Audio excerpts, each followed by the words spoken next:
Itv, the best.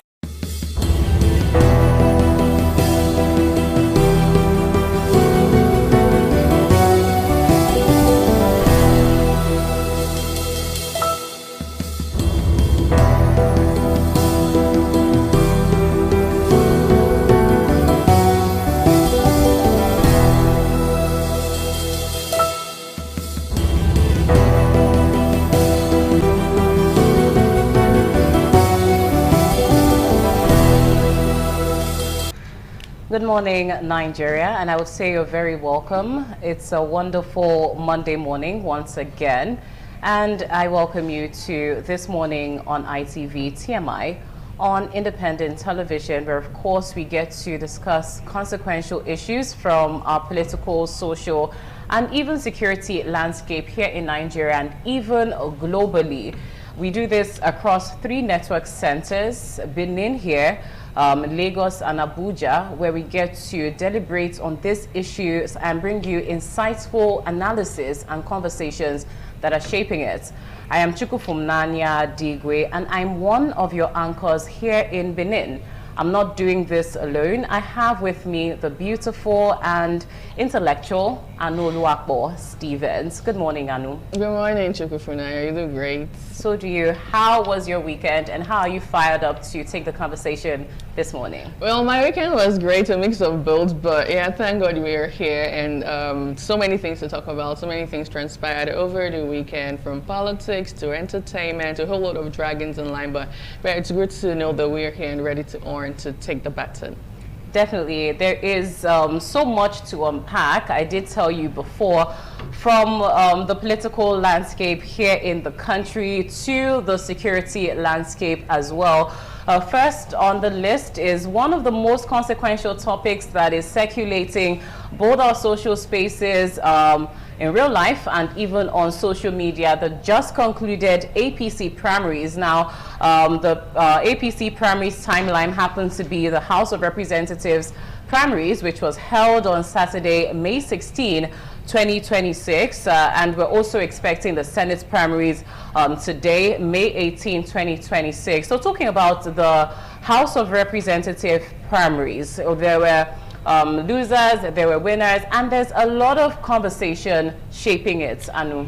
Absolutely. It was quite a mix of both primaries, if I'm to put it that way, with so many things that actually did, hold as the key highlight for the APC primaries over the weekend. We saw sitting persons who couldn't get back to their seat. For instance, someone in Edo State, Julius Uhuabure, who came out third in his own, primaries that was held here, and that sparked a lot of reactions. We had persons who have been in power for a couple of terms. In fact, Desmond Elliott, we heard that he has been in that seat for 3 terms, and he actually had the intention of running again for the 4th term. And we also did hear a bit of, shenanigans between him and his godfather, Femi Bajabiamila. If that has been settled, we do not know.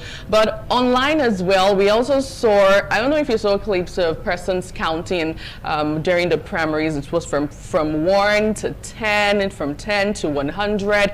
And that actually sparked a lot of reactions online and offline. And also the big one was with the chief priest, Cubana chief priest, where he couldn't even, win his own slot. And someone actually did say somebody who was trying, a city boy who was trying to connect Imo to the federal, couldn't connect himself to the center. And he got, a lot of persons talking online. But away from that, we saw intimidation. The voter turnout was really great. And, it's one conversation that we should have today. All right, definitely. So one part of your submission that really caught my attention happens to be the issue of Cubana chief priest not being able to secure the Osu Olu Oru federal constituency right there in Imo State.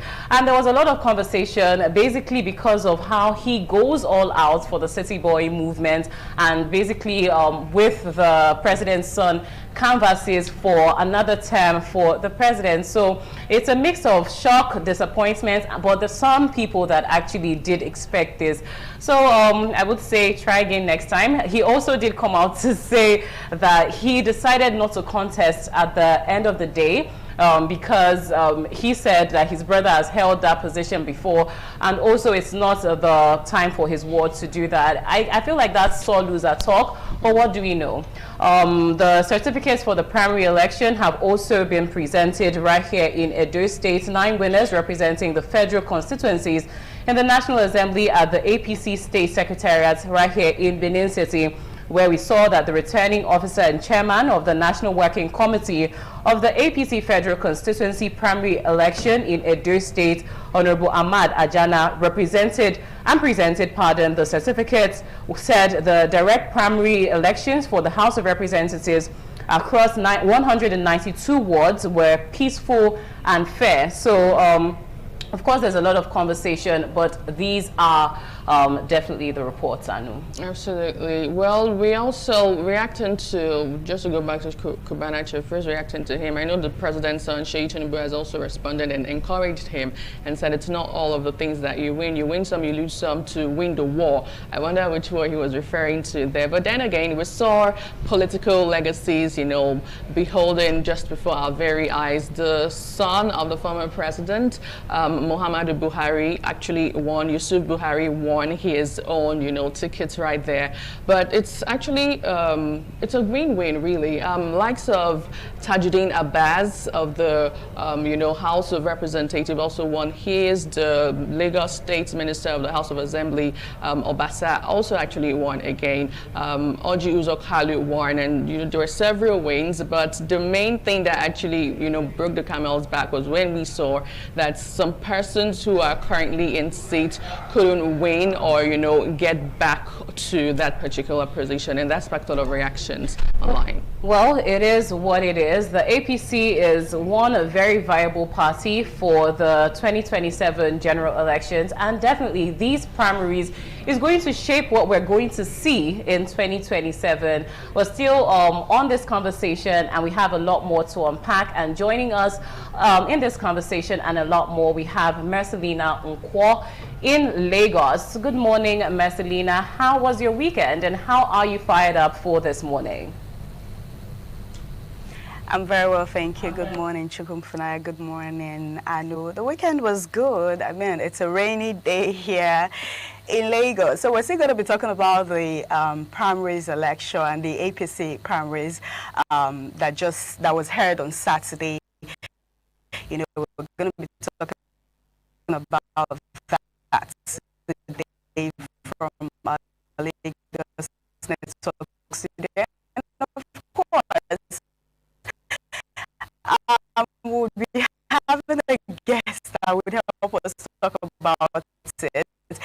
You know, I overheard yourself and Anu were talking about... oh, well, a bit of a glitch there. So, Anu, another conversation that basically is shaping conversations in our social and also media spaces happens to be the joint operation between the Nigerian and U.S. government, where you know, the Lake Chad Basin was struck, and a prominent IS leader, Islamic State leader, was killed. The person of Al-Bilal al-Minuki was killed. He happens to be, according to the descriptions of U.S. President Donald Trump, the second in command of ISIS globally, and also is it a global terror concern, according to the U.S. states, and Washington did declare him that.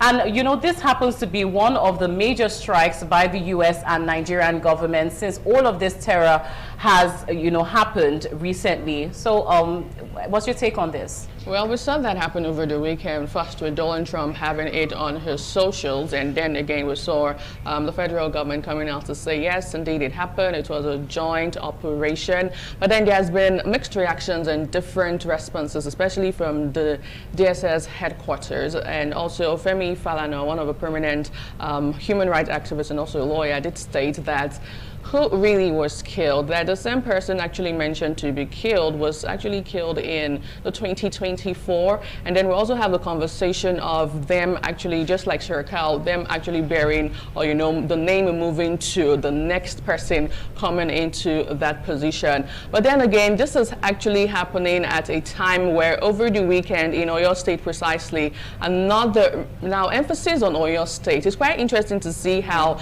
the security situation in the country is moving closely to the south, right? It's gone at the days where it's just in the north, in Borno State, in Katsina State, now in the south, the southwestern part of the country. Oyo State precisely, we had a terrorist operation happen there with persons being abducted. Teachers, children abducted into school, to the extent that the Oyo State Governor Seyi Makinde had to order a closure of some schools in the state. Now that's a conversation that is on and really on the front burner, and just to put it out there that it's happening at a time where we're still grappling with insecurity in the country. Well, it's really a side one, but thumbs up to the US president. Another major key point that was highlighted is the fact that the way America is now, generalizing and tagging Nigerians and saying it's more or less like a terrorist, climate is another thing that we need to look forward to and also address moving forward. Yeah, definitely.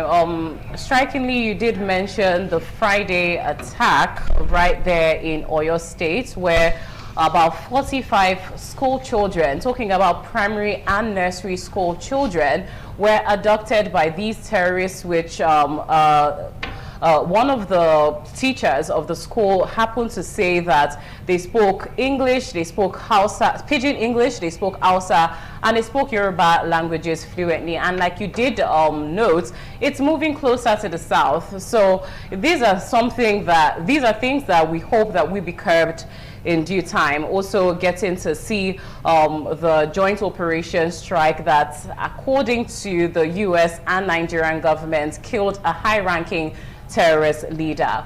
Well, all of this and more, we're still unpacking on the show. I don't want you to go away. Do stay. Up next is the newspaper review segment, and then we'll go forward with this discussion. Stay with us.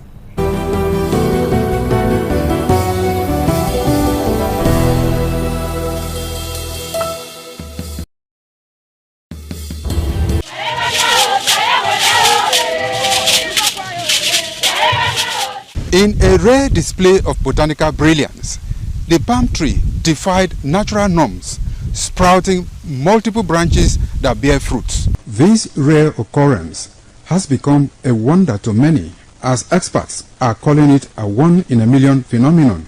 Could this multiple-headed marvel hold secrets to agricultural breakthroughs, or is it simply a freak accident of nature?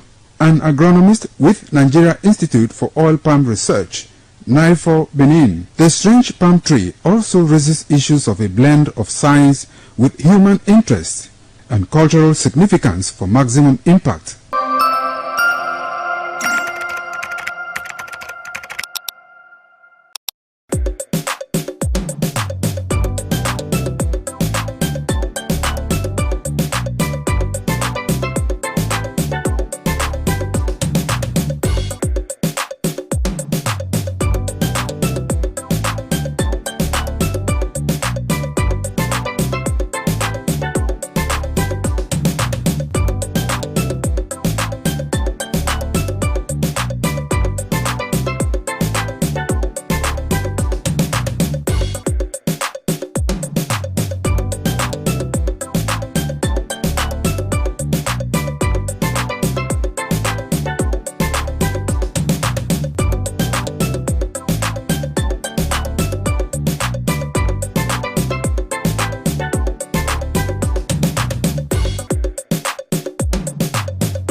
Welcome back to This Morning on ITV. And now, like I did say, we're in the newspaper review segment. And trust me, it's a full house to bring the dailies to you. We have Dr. Sonny Duke Okosun also joining in our Benin studio. And we also have the HOD Mass Communication Department at the University of Benin, Dr. Dan Eherifo, gracing the studio this morning. Good morning. Thank you. Good morning. Good morning, Dr. Sonny Duke. Good morning, Ife. Good morning, Anu. I mean, nice conversation we started with this morning. The APC primaries. I mean, it's still ongoing, but interesting things are coming out. I saw video clips where some people were actually brutalized in Lagos with bleeding nose, bleeding head, and all of that. And then I saw one that actually shocked me, but I won't say it's a shock. I think it's because some of the primaries, they were mere consensus. They were just like fulfilling all righteousness. You have number 1, number 50, number 2, 52, 500. You know, that kind of scenario played out. So you have, you know, margins so high up to the point you're talking about maybe 5,000. I mean, the son of former President Yusuf Buhari beat his opponent, the closest opponent, with over 5,000 votes and all of that. Maybe Dr. Dan will give us insights into it. But I think over the weekend, the most cheering news was the elimination of the global terrorist Al-Manuki by the U.S. Nigerian armed forces. But what bothered me the most was the comments coming from the north, so to speak, from the likes of Sheikh Gumi.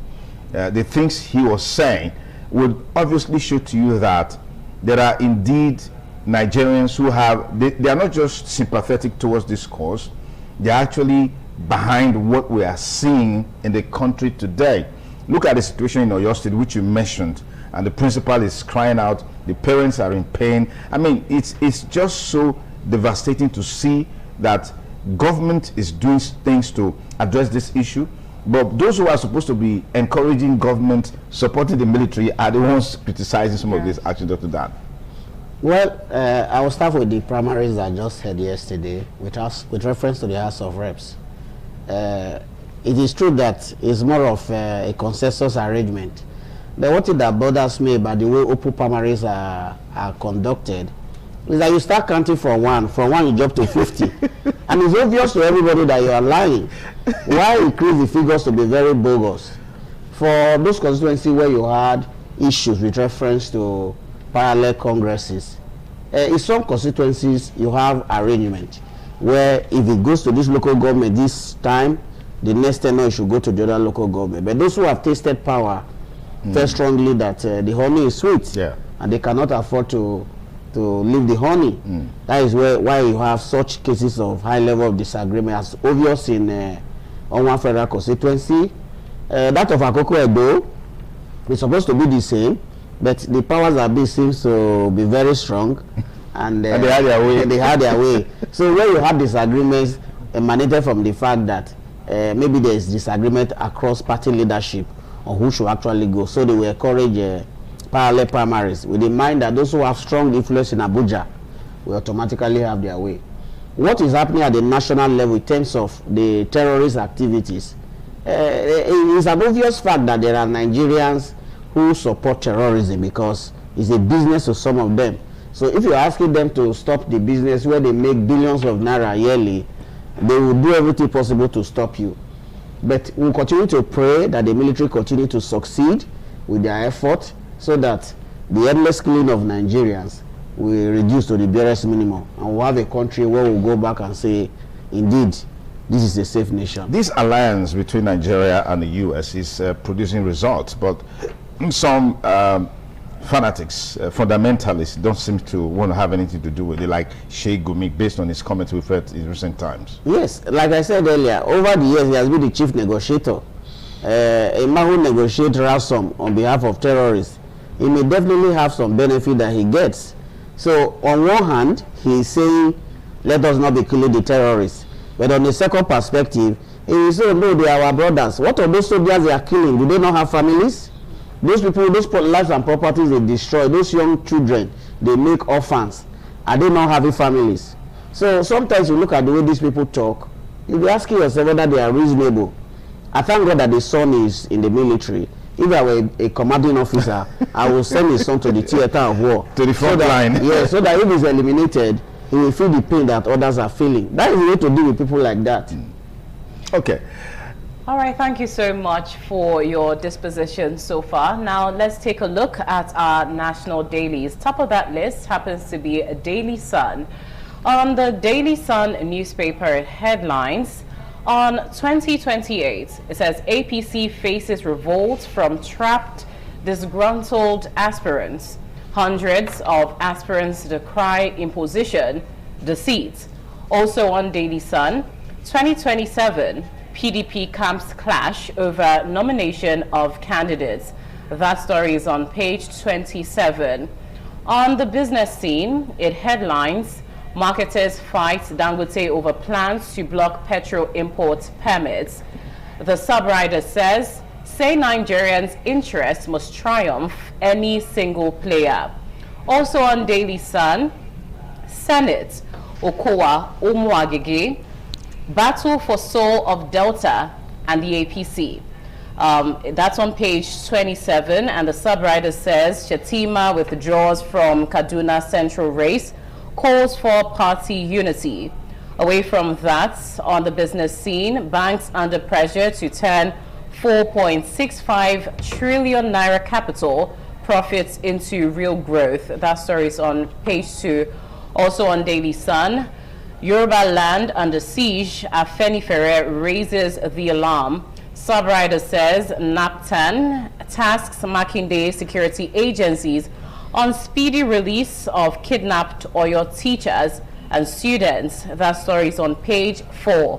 Also on Daily Sun, outsurge persists over high parking fare at MM2 Lagos. Subrider, we've no plans to reduce tariff by Courtney. And that's on page 25. It's over to you, Dr. Dan. Well, we'll start with the major headline about the likely revolt that will happen in 2027.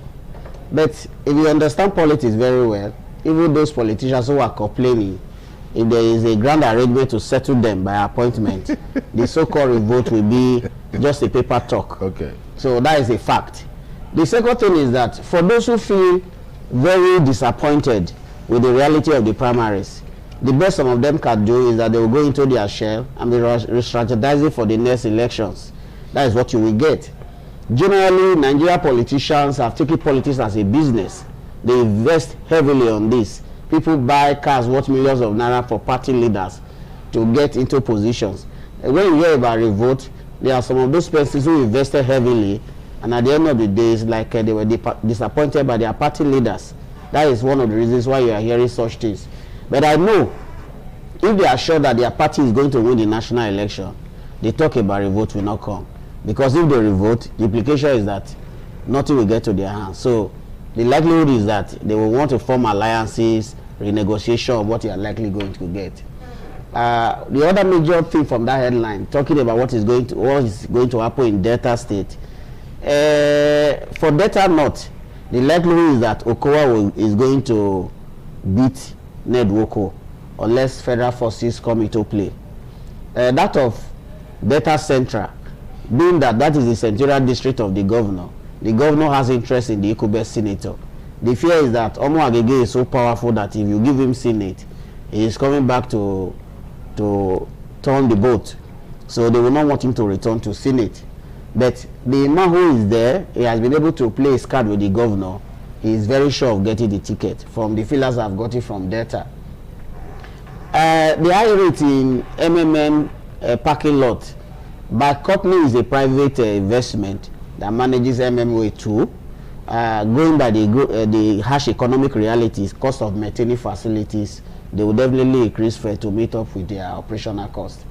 Other aspects of the headlines, like what Afenifere raised, this issue has been on the front burner from the very beginning, where Amoteco was set up to tackle the activities of headers who want to take advantage of the insecurity to perpetuate kidnapping and other forms of violence in the Southwest.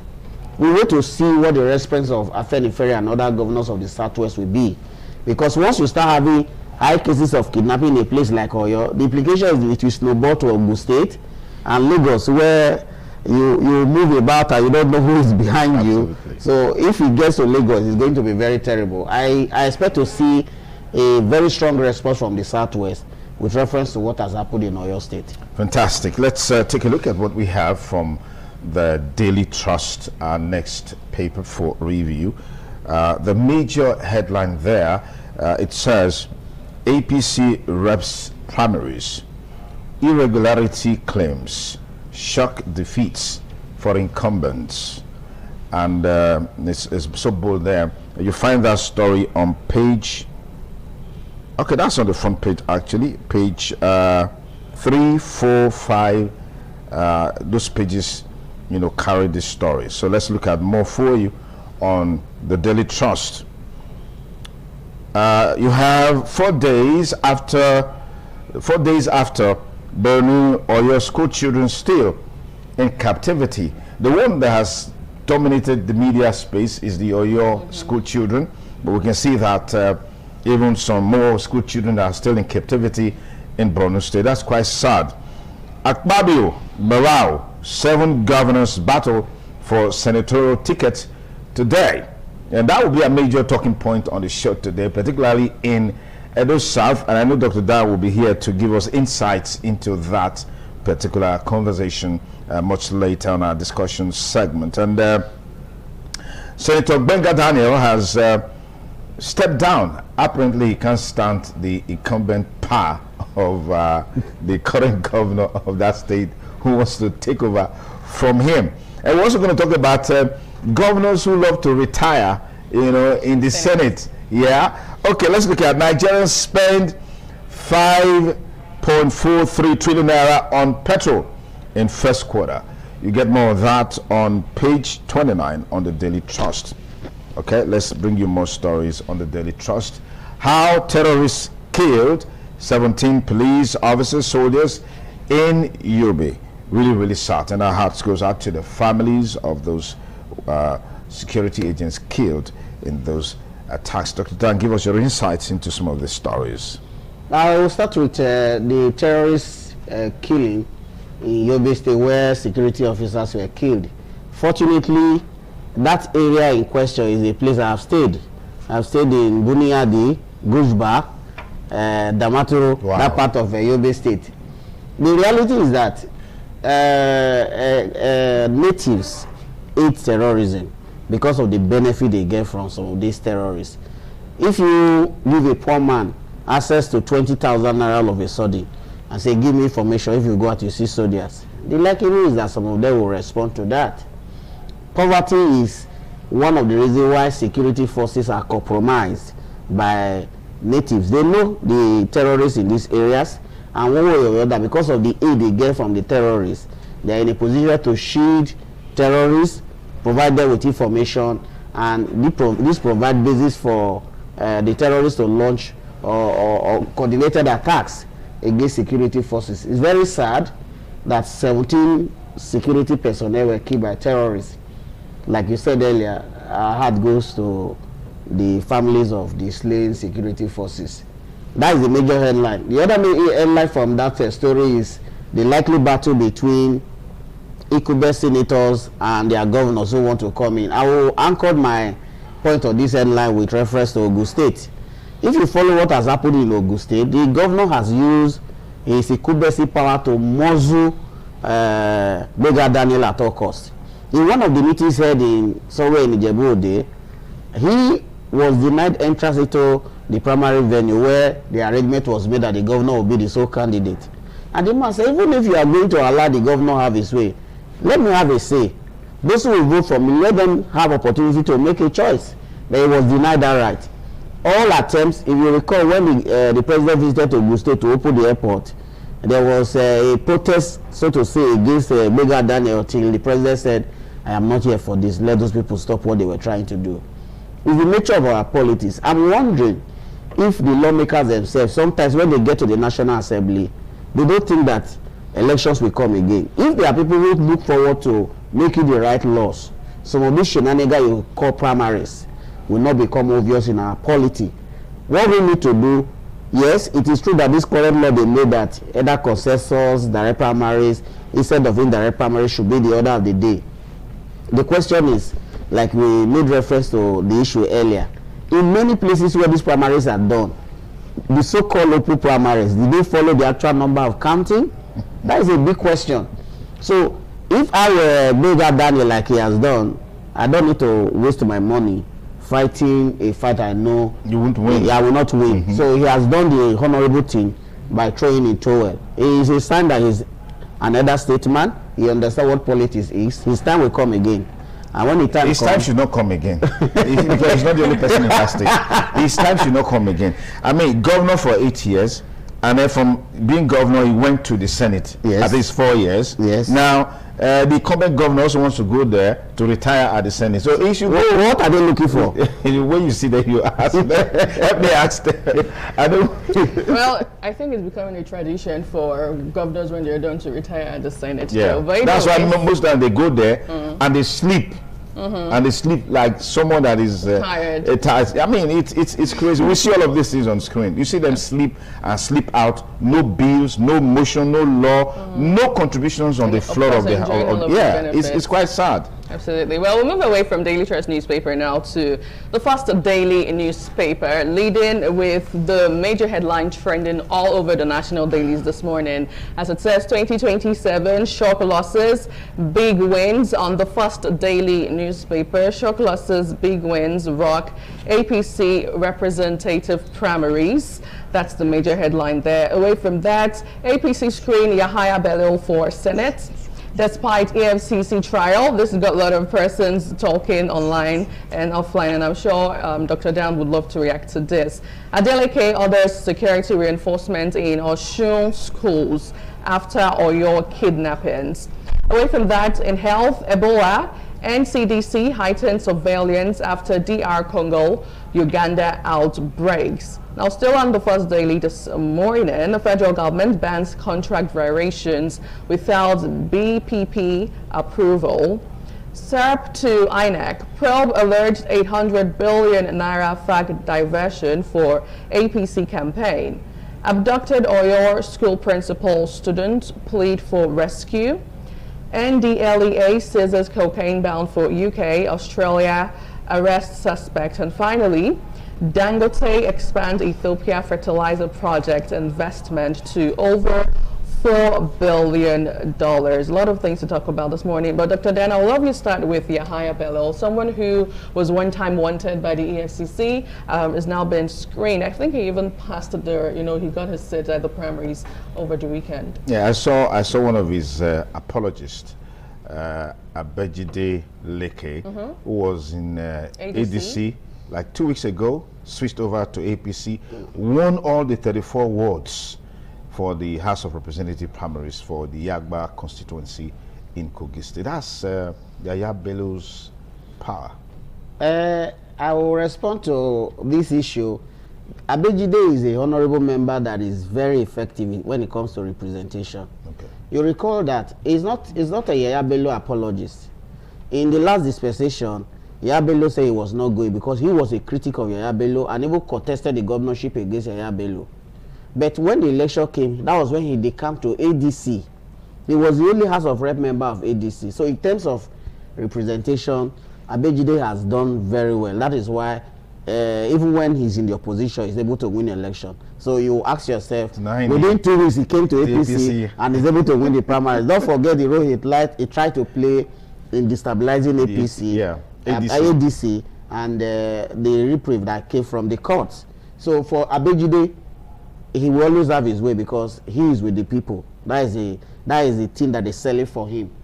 I want to build on the Serap story, where there's an allegation that 800 billion has been diverted from FAC for the APC primaries. If you look at the way the country is, almost all the governors are in the same party with the ruling government. So the governor that you expect that will protest will likely be governors that are in opposition. So but you see nothing and you say. But if you look at those same governors that are in opposition, secretly they are in cap in hand with the presidency. So there's little that is going to come out of it. Even if Serap takes the matter to court, who is the court? It is still the ruling party.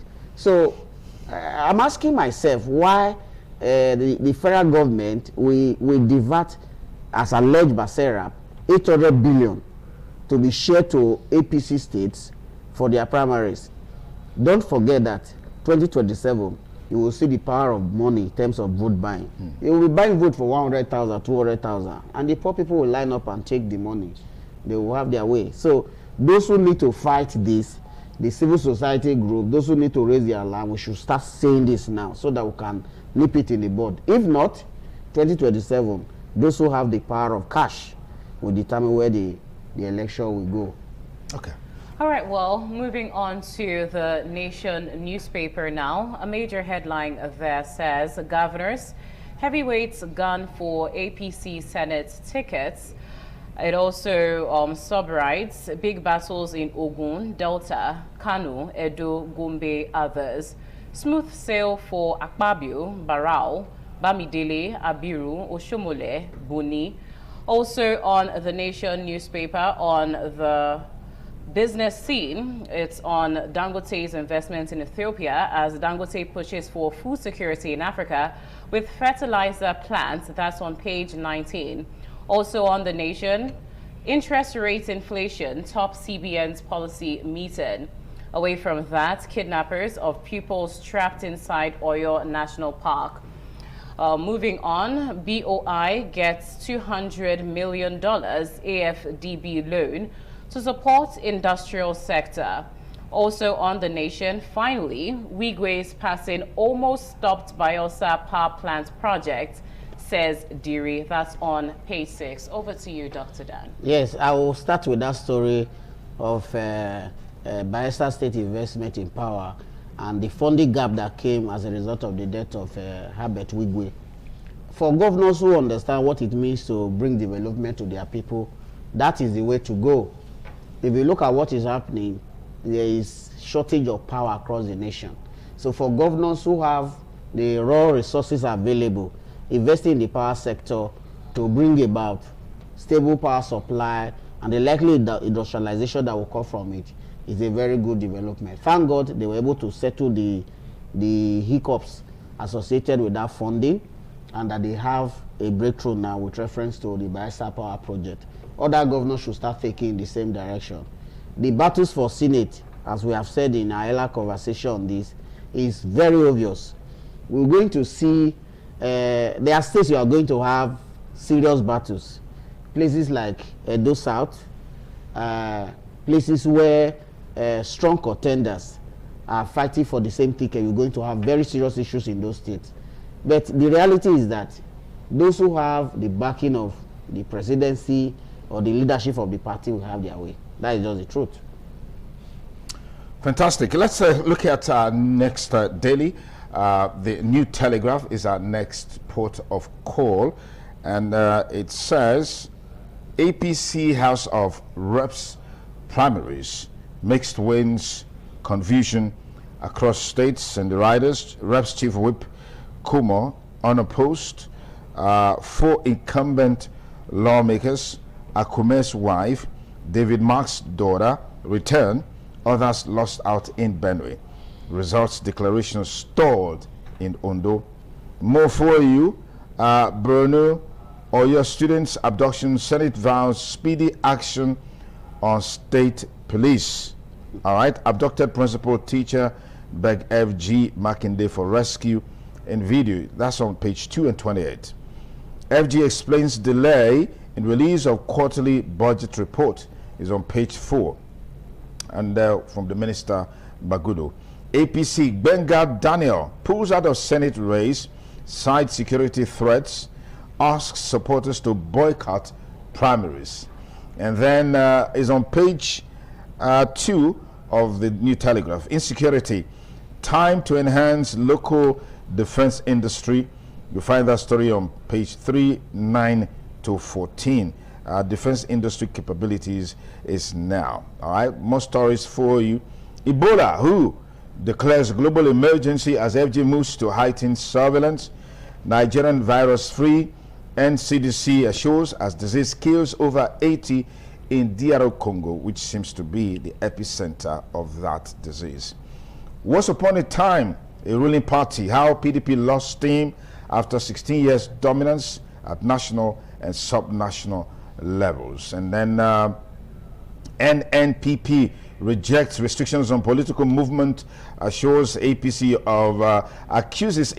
of undermining opposition. Serap demands probe into alleged diversion of 800 billion naira by APC governors. There's something that came up over I think that was last week, where the Director General of the Energy Commission was arrested by the EFCC over allegation of misappropriation of 710 billion naira. Now, the undercurrent to that story, which I saw on this day, the money was alleged to have been given to the progressive governors under Hope Uzodinma, and it was alleged that somehow there wasn't a proper sharing of the money, and so there was an attempted coup to remove Hope Uzodinma Thursday last week. But somehow they've been able to manage the situation properly. So you see, more is coming out on the road to 2027, Dr. Dan. If you look at figures that come out from probe misappropriation from 2015 to date, it's running to trillions of naira. What question we should ask is, of all the cases that have been declared, $60 billion missing, so million missing, has anybody been arrested or prosecuted? The whole hue and cry about this issue will die down after 2 weeks. Nobody will talk about it again. Once the principal officers, the key actors are settled, they will no longer say anything about it. It's a recurring decimal in our national life. And the unfortunate thing is that we keep accepting this as normal. Where this is the case, we cannot develop as a country. Certain monies were budgeted for a specific project, and the money is not used for what it was budgeted for. Nobody is saying anything. It means those in authorities have a hand in some of those things. That is what you will get from that. Right. Finally, the Punch newspaper is next, still leading with Oyo school attack. As it says, Senate Yoruba leaders demand action as distress videos emerge on page 9. Subwriter says abducted principal hostages plead for freedom as police probe viral footage. Afenifere warns Yoruba land under siege as Alafi, Yoruba Obas cancel, others condemn abduction. Senate moves to expedite state police after kidnappers hold on to 87 teachers, students in Oyo, Borno State. Away from that, OT-LP rejects Abure's 2027 nomination form sales on page 45. Dangote raises Ethiopia investment to $4 billion on page 34. Nigeria tightens surveillance as Ebola kills 80 in Congo on page 8. Well, finally, on the Punch newspaper, 63% of Nigerians want interest rates reduced, according to a survey coming out from the Central Bank of Nigeria. Just to add to that, before we hear from Dr. Dan, on the Nigerian Tribune, WHO declares emergency as Ebola outbreak kills over 80 in DR Congo. Also on Nigerian Tribune, Nigeria not in debt crisis but doesn't have to borrow, says experts, highlights other options. NLC pushes for fresh wage review as 70,000 naira implementation crisis worsens. Also on Nigerian Tribune, a major headline as APC holds Senate primaries today. Ogun East, Kwara Central, Imo West remain contentious. And Subwriter, senators plot return tickets. Daniel Campaign Organization directs supporters to boycott Ogun East primary. Controversies hit reps primaries as more candidates emerge. Also on the Nigerian Tribune, abducted Oyo school principal, teacher in videos appeal for rescue of students and teachers. Dr. Dan. Thank you very much. What has happened in Oyo State has always been a recurring issue in some parts of the north, and now it has happened in the southwest. What does the government need to do with reference to Oyo State? You have a Moteku, you have local vigilantes all over the place.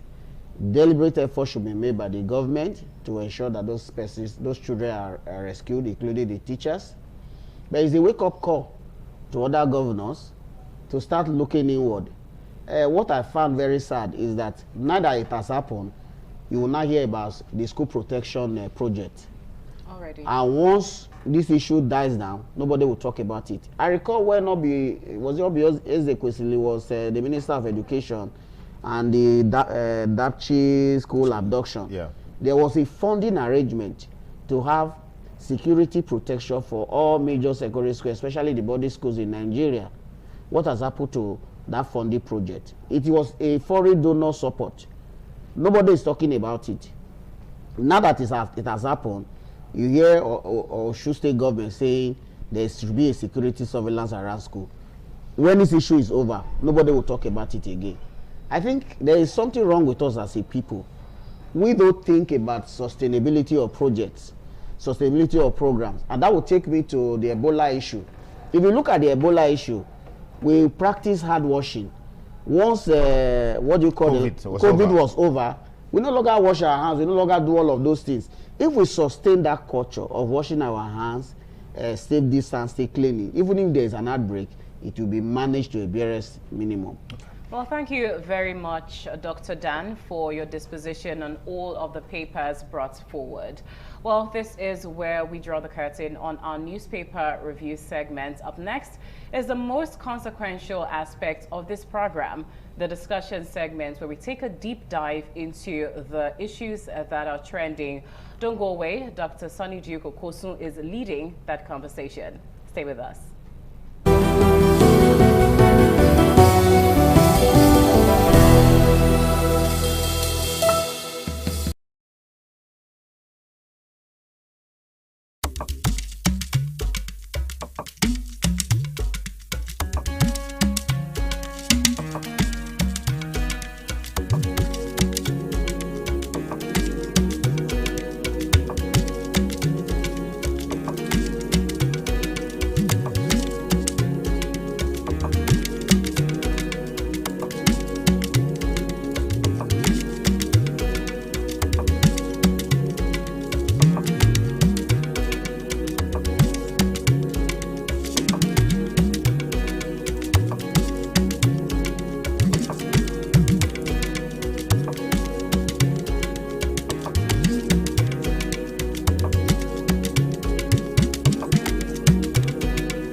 Thanks again for rejoining us on the program TMI on the ITV network. We'll get into the nitty-gritty of our conversation today on the ongoing APC primaries for 2027. Started on Saturday with the House of Representatives. Today, the senators or senatorial aspirants, we know their fate. And then on Thursday, we'll be having the State House of Assembly primaries.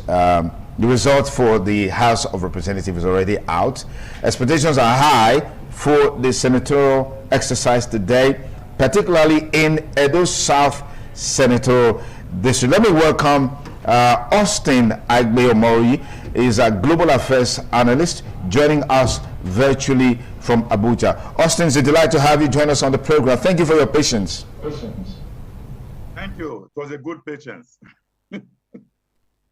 Well, and of course, our guest analyst, Dr. Dan Ekarafo, is an associate professor of mass communication, HUD Mass Communication Department, Uniben, is still with us. Thank you again for joining us. Thank you very much. Okay, so Austin, let me start with you.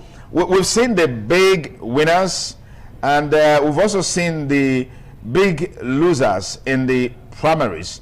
House of Representatives, Cubana Chief Priest is one of the major culprits, with a lot of mockings online, people throwing shades at him. I'm sure it's because he's one of the arrowheads of the City Boys movement, the coordinator in Imo State. We've also seen the likes of Mudashiru Obasa, who is the Speaker House of Lagos State House of Assembly. He was impeached one time. 24 hours later, he was restored back to his position. Now he's gotten the ticket unopposed for Agege Federal Constituency. Yusuf Buhari, son of late President Muhammadu Buhari. And then, of course, the likes of Professor Julius Ihonvere, Owan Federal Constituency, was going for third term, but it didn't quite succeed. We've seen what has happened in Edo State in terms of who has gotten the ticket so far. Give me your perspectives on all of this. Thank you again, and good morning, my Edo people. It's a great honor to have this conversation, and especially as we speak on just one political party. We are talking about APC. We aren't talking about a general election, and we are talking about APC because it is the ruling party. Whatever happened in the ruling party has implication for the general election of 2027. Having said that, some of the nuance you are seeing in this ruling party's election gives you an impression of what will happen in the 2027 election. All the maneuvering, all of the, will I say, rigging elections, you can accept or you don't, because we have had cases where an aspirant went to a location for the primaries had happened while it was still very early in the day. A 10 a.m. primary election, by 9 a.m., the primary was over. Not in one location, not in two. As we speak, from what I've followed, I've seen that happen in 3 world locations. That primaries did not happen where it had been concluded. In fact, in one of them, while people were still waiting for the materials to come, another group were already rejoicing that they've won an election. Is that the kind of thing we want to see in 2027? Well, your guess is as good as mine. But overall, my impression about this whole thing is, I have said elsewhere, that following the Electoral Act 2026, parties, particularly the ruling party, will engage consensus in its primary selection. But because of the major contending factor, as we have said, like example in Edo South, it will be almost difficult to engage in a consensus process because of the 3 candidates in the senatorial race. A former Goba ticket candidate, a current member of the Senate, a former House of Rep member who had to step down for former Governor Baseki, and who is seen now to be compensated with the senatorial bid. That is a very strong area to look out for. Among the others who have lost, for instance, my dear comrade, senior brother, uncle, whatever name I want to say, Professor Julius Ihonvere, a man who fought for democracy, a man who also contested for governorship election. Naim Bidis, the slogan of that year, losing a bid to 3rd term. Although people say it is 3rd term, and that's why it lost. It lost because in Nigeria, we forbid 3rd term. Maybe that's because it's in Nigeria, in Edo State. I've seen elsewhere where you have 8th term, 3rd term, and all of that. This guy from Yobe is one of the longest serving senators today. He's been in the Senate for like too long. So, but that's not the issue. The issue is that if a party that everybody is looking out for can engage in some of these malfeasance, it gives you an impression of what will happen in 2027. All right, thank you very much, Dr. Austin, for that empirical review, if I can use that word. But Dr. Dan, the issue of internal democracy is on the burner against the background of what we have seen in these House of Representatives primaries. We're also seeing power play from the incumbency factor of a ruling governor or a governor that is in the helm of affairs in some states.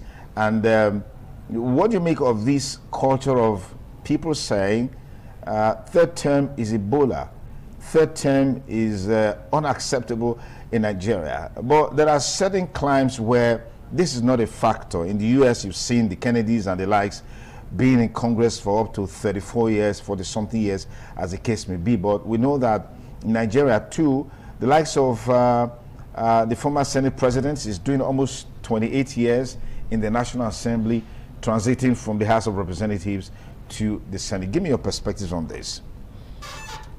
We can get party primaries right if party leadership, those in government, especially the governor, is ready to allow transparency in the process. What I do know is that in many constituencies, there is an arrangement where if you're, for instance, a place like Onwa Federal Constituency, it has two local governments, Onwa West and Onwa East. The arrangement of the political leaders across party in that area is that if the member of the House of Reps, this tenor, is from Onwa West and he has served 2 tenor, he should not seek election for a third tenor. Okay. That is the arrangement. Pali Riase was there. When Pali Riase left, he came to Onwa West. So it's not the turn of Onwa East. And it appears because of the personality of Julius and some of the things he brought to the constituency, the conclusion is that he should be allowed to go back. And some persons are saying no. If we continue like this, we'll begin to play settlement. The initial agreement reached by the founding fathers of the constituency, we will break it. That is what has given birth to this. I can assure you, even though the primaries has been concluded at the level where there's people are saying former commissioner won, but there was a parallel Congress. You can be rest assured that he will bring his own influence to bear at the national level. The parallel Congress brought him forth as a winner. Yes, okay. There's a parallel Congress that brought him forth as a winner. So we will now move the fight from the federal constituency to the federal secretariat of the party. Okay. And then those who have the influence, their name will enter into the ballot. Don't mind what you are saying on the field that Soso Pesi was a winner. If you go to court, the court will tell you it's an inter-party affair. It's an internal affairs of the party. That is what you're going to get. But what is wrong in leaders obeying laid down rules and agreements? Yes, you have said that in other climes there is nothing like third term. We don't follow tenor. Yeah. We look at performance. Yeah. Our democracy is evolving. Until we get to that level, we'll begin to look for leaders who are out to serve the interests of the people. The argument about rotation of seat will continue.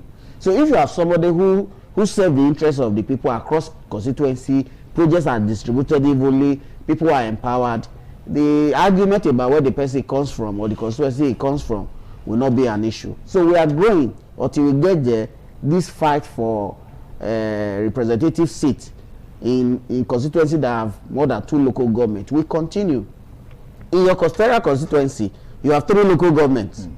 And the arrangement is that if it is Uru at this time, next time it should be Ekpoma.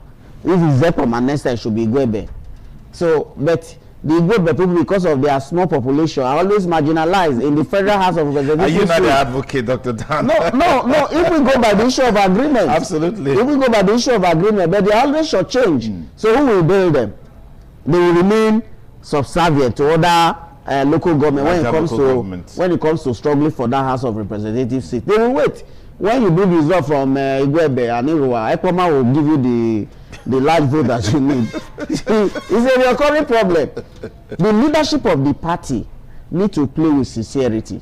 It is because they are not doing this, that is why you see a high level of fight. Because of the vested interest from the party leadership, you see attempts at manipulation. Who set up the two parallel congresses in all the places where you have parallel congresses? Was it not the party secretariat that sent delegates that will conduct a particular primary? So who authorized the second parallel primaries? It is also from the same party leadership. So until the leaders are ready to come clean, you are still going to have this. You will see what will happen in today's senatorial election. Okay, that's a major talking point, Austin. The senatorial primaries is coming up today. I'm sure about now. The mobilization will be ongoing at the various wards. Talk to me about your expectation, beginning with Edo South. Yesterday, there was supposed to be a consensus rally for a particular aspirant who is the anointed aspirant for Edo South, but the governor ordered the cancellation of that rally. Maybe based on the protest from the other aspirants who also felt that would just be an icing on the cake for that particular aspirant and perhaps will disfocus their supporters and loyalists going into the primaries. And this is more or less what we've seen across the country in the build-up to the primaries. So what are your expectations from the senatorial primaries, beginning with Edo South, which is the epicenter of the contestations today? The key word, we need to underline that word, the epicenter, because that is where the conversation post-primaries will be focused on, not necessarily in Edo Central, of course, in Edo North, but let me start, like you said, in Edo Central. But you know, that's something that for some of us who are watchers of political activities or political ambience, we are a bit pushed back by political intrigues.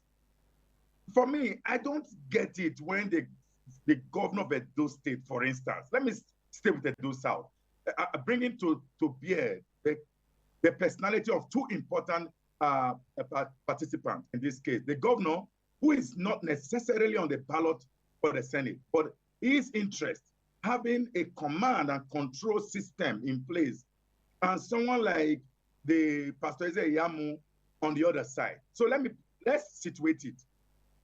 If I am the governor, for instance, I will never forget certain role, how people played the things that helped me to win election, to suddenly backtrack on some of those benefits, no matter what the person may have done to you.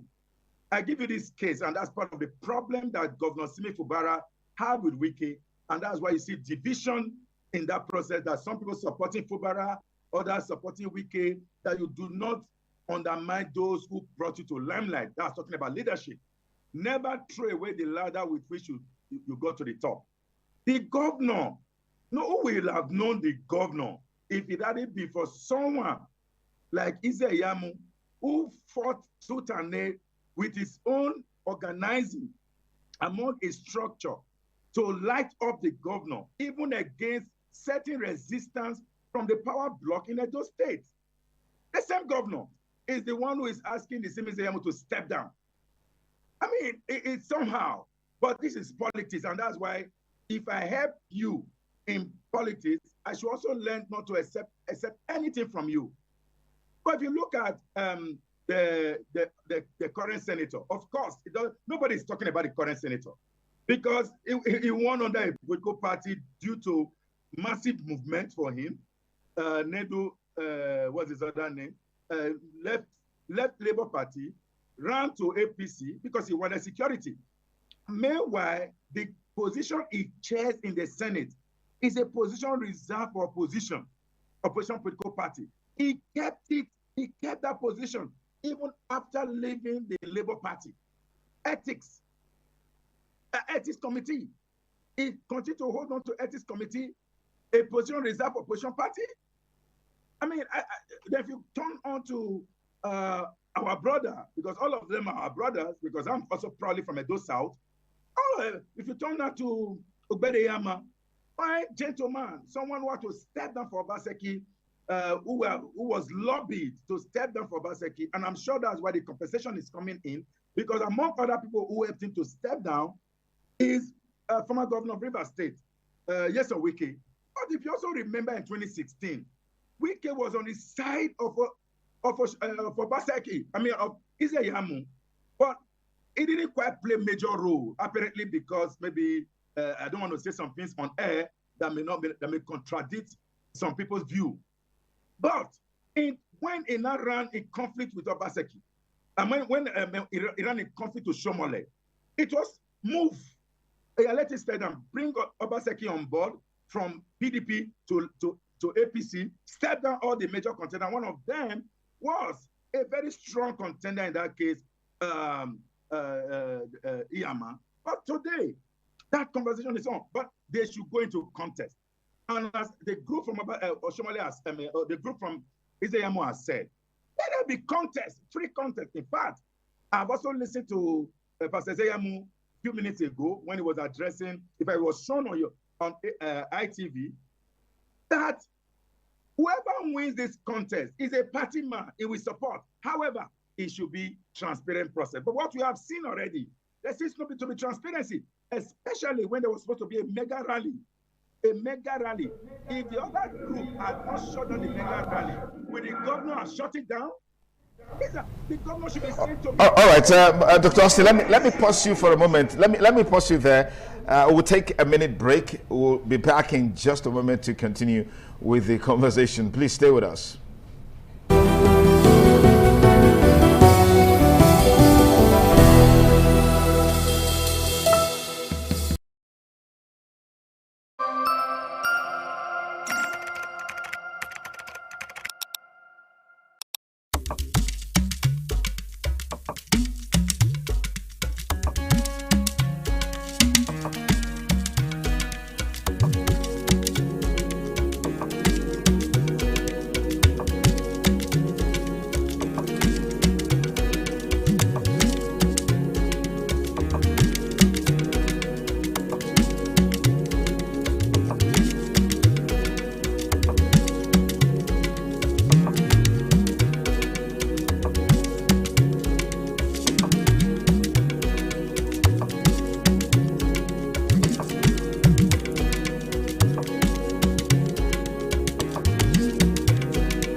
ITV.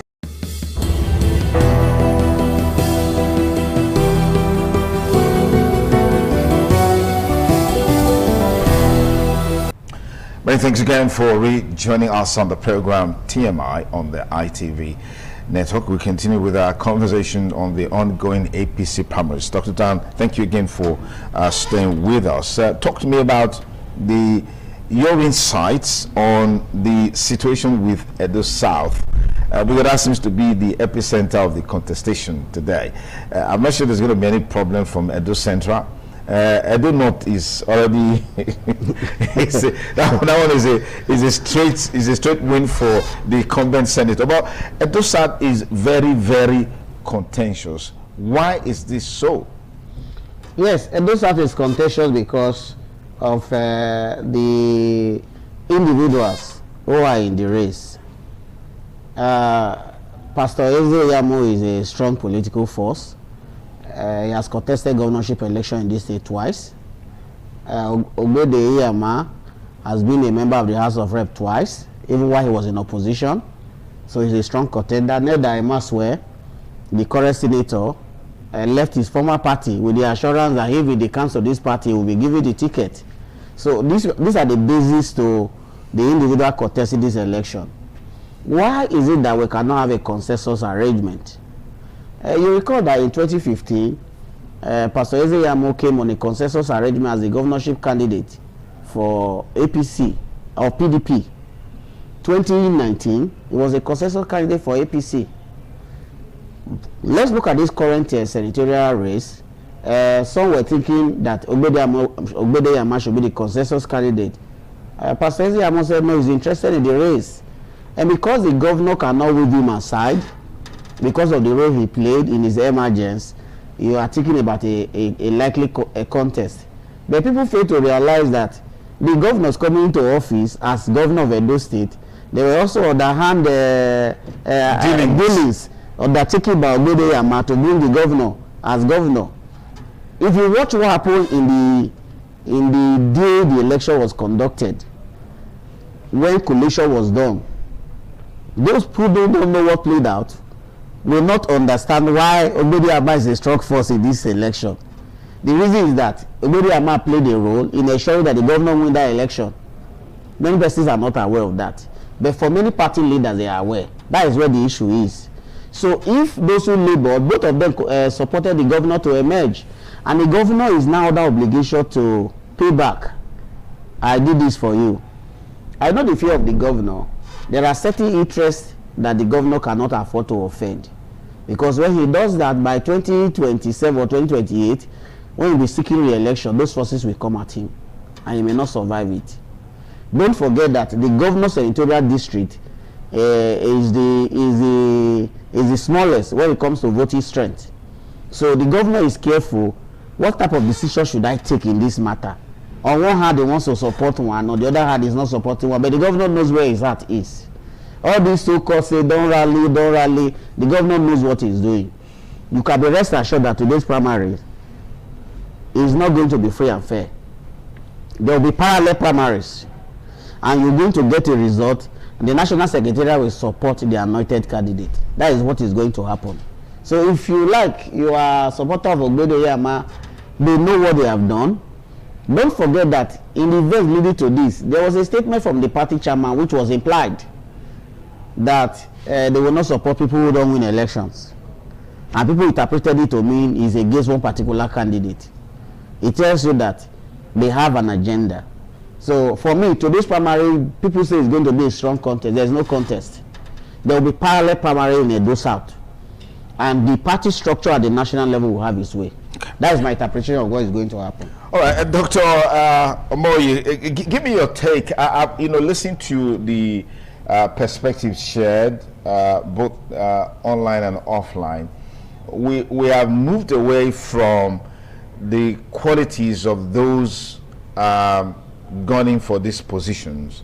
It's more or less now about agreements that were made some time ago, concessions that were made some time ago, and all of that. We're not talking about capacity to move motions on the floor. We're not talking about capacity to sponsor bills, sponsor laws, constituency projects, and that's not the subject of conversation. Are you concerned that this conversation is taking this shape for this senatorial district and several others?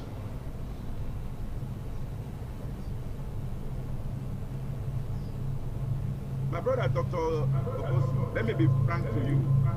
Nigerians are looking for a leader with empathy, a leader who can respond to their needs. So yes, there are other capacities like needed, competence, etc. But a leader that is accessible, it's becoming to be key. If you follow the trends along with Senator Emma Swen, you will see that the grievances against him has to do with accessibility while in parliament. But maybe before I move on, let me quickly just state, because my colleague on the studio said there were things that Iyama did. I would love to be educated, because part of the conversation in that primaries, which I followed, even spoke about it at one of your sister stations here in Abuja, was how the current senator in Edo North was brutal against someone who was backing the governor, who in fact, according to the current senator of Edo North, said they took the material to his house and that's where they counted the vote. Whereas the current senator of Edo North also brought in the serving governor in Imo to write result without computation. Those contestations went to the National Assembly, as my colleague has said. Yes, the National Office of the party, that's Abuja office of APC, came and they took a decision to go back and finish the primaries, for which the governor succeeded. In any case, there is a structure ab initio the contest. So there is no agreement. I don't want to say there was an agreement between these candidates. I'm not sure, but I'm talking about being able to be careful, as my colleague said, so that you don't ask one on the other. But the fact remains, according to Ogbedeyama, that there's nothing wrong about getting an outsider support. So right now, the support that Ogbedeyama has is from an outsider. And if you look at the conversation, it's literally a compensation, not because I love to be educated in this contest. I'm sure there are evidential proof to show that his role countered that of Oshomole and of course the current deputy governor. I'm saying this verbatim so that we can get it right and get it and focus. And maybe just to quickly also say, maybe in the course of having a conversation, maybe a slight update, 2015, I think the election took place in 2016. The nomination was in 2016. And of course, the nomination was also in 2020, not 2019, just for the purpose of people taking away our conversation to go and do other analysis. Having said that, we are not asking for competence. Either of them, in my opinion, does have that competence, does have that face, does have that representation. You cannot push away someone like former two-time member of the House of Representatives, someone in the National Assembly who was very vocal at the National Assembly in the House of Reps, talking about Ogbedeyama. You cannot take away a sitting senator who spearheaded the ethics committee, the one who probed Natasha Potty, who came to limelight based on those cases, and his name was literally everywhere. You cannot undermine that individual because incumbency does have a factor always, but maybe not necessarily in parliament. Because for executive, we know how incumbent power plays its role, maybe not directly correlated with parliamentarian incumbency.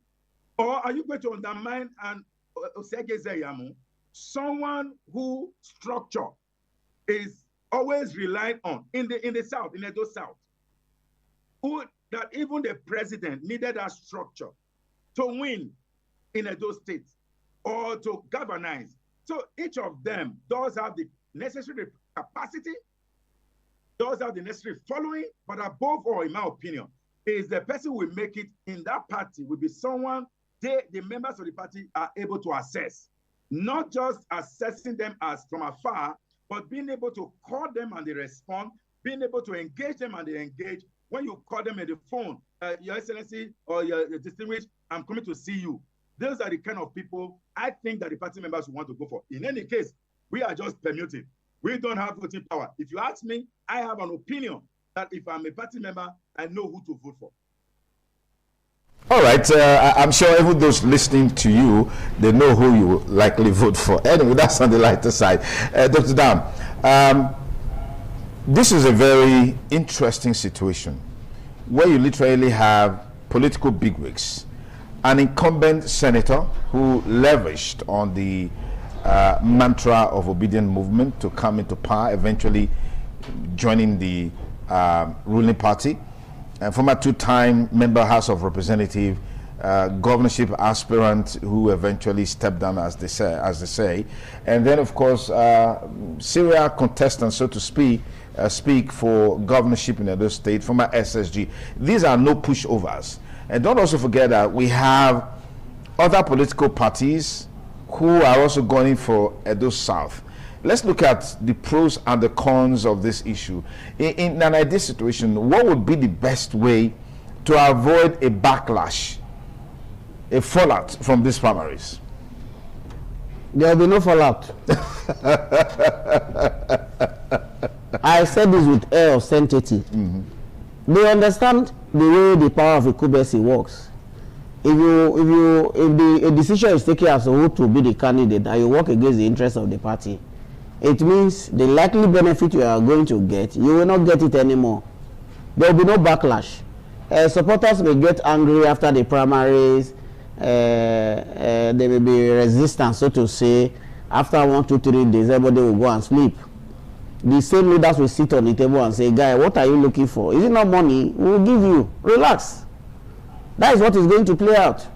I don't see any backlash coming from any of the candidates, because when they tell you they are party men, they understood clearly what being a party man means. It simply means if I obey the instruction of the party leadership, I will not be thrown underboard. That's the reality. But the truth is that a man who has ambition, who wants to say, I am a senator, I'm a honorable member. These are dreams that people express every now and then. But the reality is that that interest you have is predetermined by some persons. And if you are not in the same book with them, you are not in the same line with them, the likelihood is that you may have very strong ambition, you may not realize it on a party platform. If you watch what the honorable members of the National Assembly did, whether senators or House of Rep members, is to make that law that say you cannot leave one party to another within this period. In the past, after this primary, you can still buy form in another one. But by making that law, it forecloses the possibility of people moving from one party to another. So what I'm going to tell you is that whatever is the outcome of today's primaries, people may raise objections, but after 1 or 2 weeks, it will end. If you go to court, it will not serve. The Supreme Court has established that party primaries, election of candidates is a party affair. So there is no court case with that. It is the man who is able to manipulate the leadership of the party to support him or her that is going to have his way. All right, let me come to you, Dr. Austin Aigbe.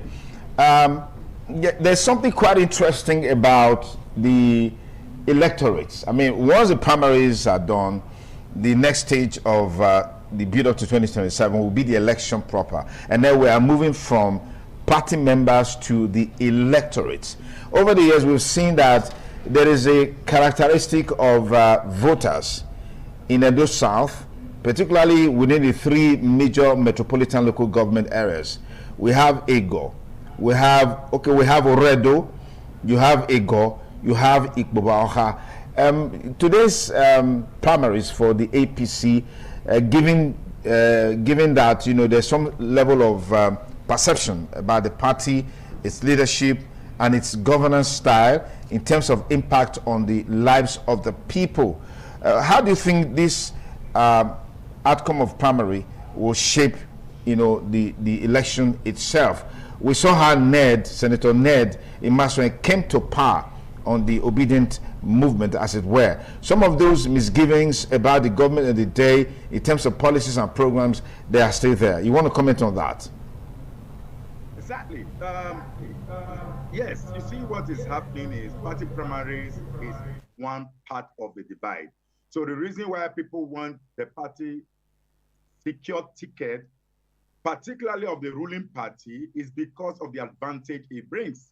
So there's more money, there are more people. So for instance, you see when you are in government, your appointees alone forms a block of voters. So that's why opposition literally rely on the ordinary people. So that's why most opposition primaries are a bit fairer, because they want to throw the best. So they're able to galvanize voter support, not member support. So what you just said about the 2023 election is true. I mean, someone like Senator Ned Imasuen was not in any limelight. He rode on those obedient movement in the same manner many people will ride on the OK movement in the 2027 election if eventually come to the ticket. The same thing happened in 2015 when a lot of senators rode on Buhari's so-called non-corrupt attitude, and that it was going to change Nigeria and make it Dubai. So it's always that an hurricane of following someone that is trusted. But having said that, the ruling party must be very careful. See, the truth of the matter is part of the challenge that the PDP has today is what is already happening within the APC. I've said that again and again. I provided huge support at some point to strengthening political party system in Nigeria when I was in the non-profit international organization. And I saw part of what we advised PDP against, including internal party democracy, which is key. And if you remember in that 2015 election, people who lost primaries at the PDP primary point just moved from that point, moved to the APC, secured the ticket, and won election. particularly some states who won as governors, some members of National Assembly. So right now, the only difference, it is not that the people will not move. The law that my brother was talking about has not been signed into law. There is nothing wrong about dual membership of political parties today, nothing wrong. But the only thing that is wrong is the membership list that has been submitted. 21 days before your primaries, you would have submitted the membership list. So if your name is not on that membership list, there is no way you can come in at this material time. Dual membership in today's law is not a problem. The House of Rep passed it, the Senate has not concurred, and the President has not signed. So meaning that people can still move by way of anger in fact, it's even worse when you have an enemy within, what they call moles within.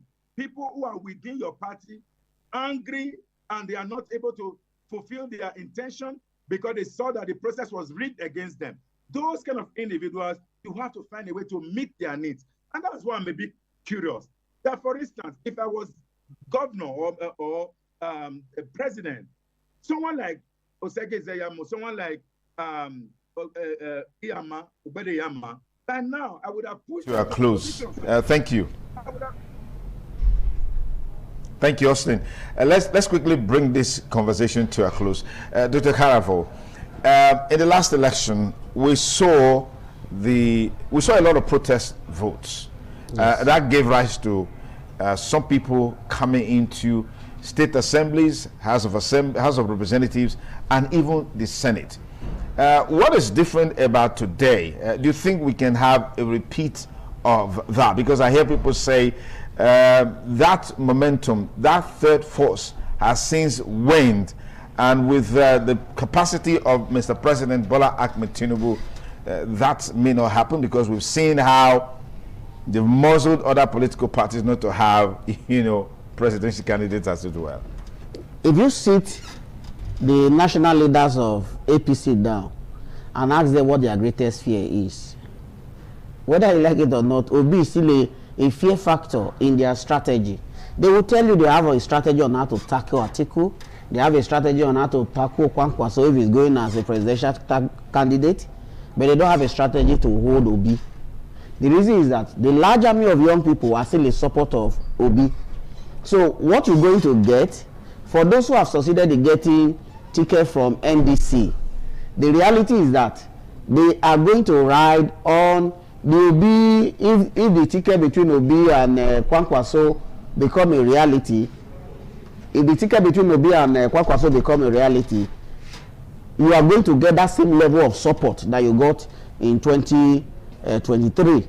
You are still going to have that level of wave. But the difference here is that if you watch the Electoral Act, the politicians know that they are out to rig. Arguments about whether a timely transmission of result, they are all semantics. If you say results should be transmitted electronically, why don't you leave it at that level instead of saying timely or real time? The word electronic transmission of result would have taken care of the argument about whether it's real time or not real time. Okay. But because they have provided the word real time, it now provided avenue for politicians to say you can have network glitches, network will not be available in some area. They would have just left it at that level. And because of that proviso, some people are telling you what happened in 2023 where the obedient movement just swept through some places will not happen. They are going to capitalize on that loophole. That is a challenge you are going to find in this coming election. But by and large, the level of awareness is very high. People fail to realize that the economy is biting hard on everybody. And when election time comes, the power of the people will be tested. But I know those who know the reality about what is going on in this country will vote their conscience. Whether the politicians or the electoral umpire will allow the will of the people prevail is a different conversation. All right, thank you very much. Well spoken.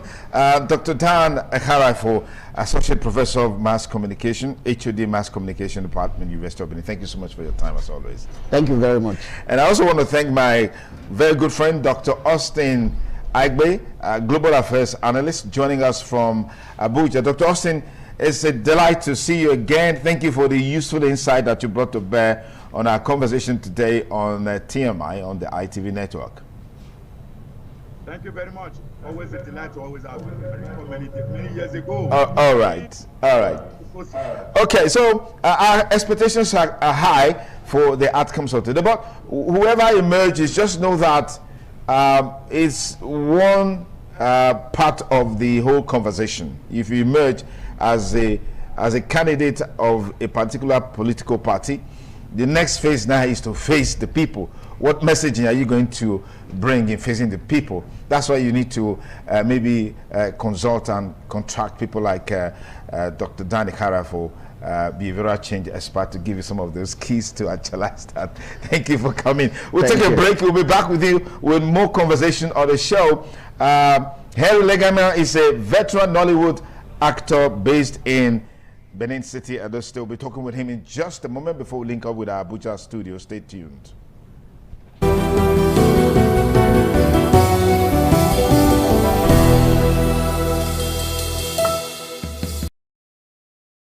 Certainly the best.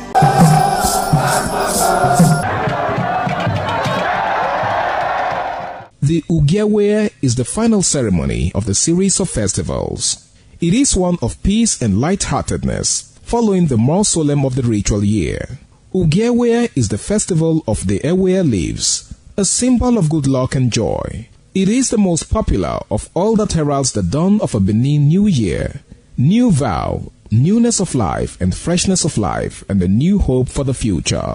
In the evening, the Ewe leaves are presented to the Oba of Benin in grand style in a colorful ceremony. The Ihogbe society, amidst singing and dancing, bring the sacred leaves that symbolize good luck, blessings, peace, and prosperity. Each of the senior members of the Ihogbe proceeds to give the sacred leaves directly to the Oba of Benin, and others put theirs at his feet.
Joining us on the program TMI, our next guest is Harry Yobosa Legema, fellow Directors Guild of Nigeria. I'm not the one who's here in the studio, so we should give him some attention. He's the inaugural chairman, Association of Movie Producers, Edo State Chapter, legend of Nollywood, Hall of Fame Nollywood, producer of the iconic movie Anini, Siege on a Nation, actor, producer, director, script writer, and cultural ambassador. It's been a 15 years journey in the craft. And maybe I should also ask singer, composer, dancer, because it's all wrapped in one. It's all wrapped in one. I can play. You can always navigate your way through that. Good to have you here. I've never tried singing. Yeah. So it's always nice to be here. Thank you. Yeah, thanks so talk to us about Nollywood. Where is Nollywood today? I mean, we just had the AMVCA and a whole lot of stuff came out, and looks like the glitz and glamour with the fashion sort of distracted some of the major activities that took place in terms of the winners. Yeah. Well, I'm not going to talk about winners. I'm not going to talk about losers either. Glamour, glitz has taken over the craft. Okay. So and proficiency in the craft, know-how of the craft is gone. You know, so we just do the flash in the pan, money worshipping, and fine boy, no talent. That's what we're having right now. But thank God for Little Mercies is coming back. Okay. You know, because the whole essence of stage work before now is gone. That was one first place you could train easily, you know. But yeah, with the coming together of all the associations, especially in Edo State. Yeah. You know, there's a Congress for Edo movie practitioners. You know, this is the umbrella of all the guilds and associations that is involved in the craft. And you were the pioneer chairman? Of Association of Movie Producers. Okay, producers. There's the Actors Guild of Nigeria, Okay. Directors Guild of Nigeria, scriptwriters and all that. We have all come together now. Okay. And there's a Congress headed by Chief Pedi Okao. Okay. You know, and every chairman or president of associations are members of that Congress. Okay, I've heard people say, I mean, when is Benin City, Edo State, going to grow to that level of having something close to, if not better than the AMVC, as it were, in terms of appreciating what's happening? AMVC is not a Lagos thing. It's not an Abuja thing. Okay. You know, it depends on where African Magic wants to locate the event for that year. Okay. You know, it can be in Benin. Okay. You know, but is it possible for us to have something in Why that not? have that sort of Why not? edge? We have Yeah. something even bigger than that. We have the Edo State International Film Festival. Okay. You know, that was all glamour and glitz. You know, so we have venues, we have locations for it. The Vitoefo Creative Hub is there. Okay. You know, and of course you have all kinds of halls in Benin that you can have that. So it is not the essentials for the event that is the problem. Okay. It is the willingness to fund for here. You know. All right. Talk to me quickly about the seeming edge, digital edge from digital content compared to what it used to be. Yeah. How is that affecting the industry? Well, we are lucky that we have crisscrossed from the analog to monologue. But I tell you, true test of talent is staying in the monologue. I mean, stay in the analog. Okay. True test of talent. See, I was talking with somebody yesterday. I said, do you know we really don't have actors anymore? We don't have actors anymore. So what do we have? We just have flash in the pan, fine boy actors, you know, who don't, they just come. Those days, to start a shoot, you would have rehearsed for like 2 weeks. Now you get a script by 9 a.m., by 11:30 you're on set. But isn't that the impact of digitization, No, technology? It's a whole big job back. Actors don't interpret roles anymore. They just read out their lines. You know, there are no emotions in their acting. Those days we used to say, okay, you need to see the resolve on this person's face. It tells the story without even saying one word. But now it's more dialogue than action. And it's action that actually tells the story. You know, so that is the effect of AI and modernity in the act. Okay, I know we don't have much time, but let's quickly just conclude with this. I mean, we saw the exit of Alex Ikubo a few days ago. Young man, so much to give, but he's gone. That's certainly a big blow to the industry. I mean, it should have been a huge motivation for younger people. Every death is a big blow to whoever is concerned. You know, Alex was just was an actor. I can tell you that. But do you know he had a law degree? Alex was the first runner-up for Miss Nigeria one time. That was what brought him in the arts. Fine boy, muscles, then some brains. You know, sad thing, you know. But this brings me to this point where I say we should try by all means not to hide our ailment or our sickness, because we don't know who can help. I've been diabetic for so many years. I talk about it everywhere I go to, you know, and I know the kind of help I've gotten because I can voice out, or I came out to tell people this has been my problem, you know. And of course, we should try to see if there's any way we can get health insurance. It was not money or finance that was His problem, unfortunately. You know, yes, nobody can actually survive cancer of the pancreas. They are saying liver. No, it wasn't liver, it was pancreas. You know, so I condole with his family. You know, I condole with Nollywood and his people from Cross Rivers. I condole with them. So what's your take on the final note on the industry in the next 5 years, in the next 10 years? I mean, looking at huge competition from other big established, platforms like Hollywood and Bollywood and the likes. Well, we are not competing with those ones. I think we're trying to complement each other. That's for that. Nollywood had died. And like Jesus Christ resurrected, that's where we are now. We are at the restoration point where everything will return back to how it used to be. Now producers are calling co-actors, not fine boy actor anymore. So that's where we are. Nollywood is at the thresh of coming back, and it's going to come back big and better. So how feasible is that? Well, you said you don't have actors anymore. You just have fine boys, fine girls, yes, big booty, and all of this stuff. Being on the front line. That's where we are. But like I said, you said in another 5 years. Yes. There is a transition period right now. Okay. And I can tell you that transition period is remodeling. Okay. The craft, and I think we will all be the better for it. All right. Thank you so much for coming on the program, Chief Legema Henry Yobosa Legema. Thank you so much for coming on the program. It's the TMI. We will take a short break. We've got Charity standing by from Abuja Network Studio for the rest of the show. Charity, I'd like to see your face. I'm not seeing your face now. I'd love to see your face. I know you've got good looks as always. Yeah, that's Charity. Beautiful, delectable. How is Abuja this morning? It's been raining here, but the show must go on. Good morning, Dr. Sonny. Abuja is well, and it showers in Abuja this morning. But other than that, Abuja is cool, and the weather is favorable. Thank you.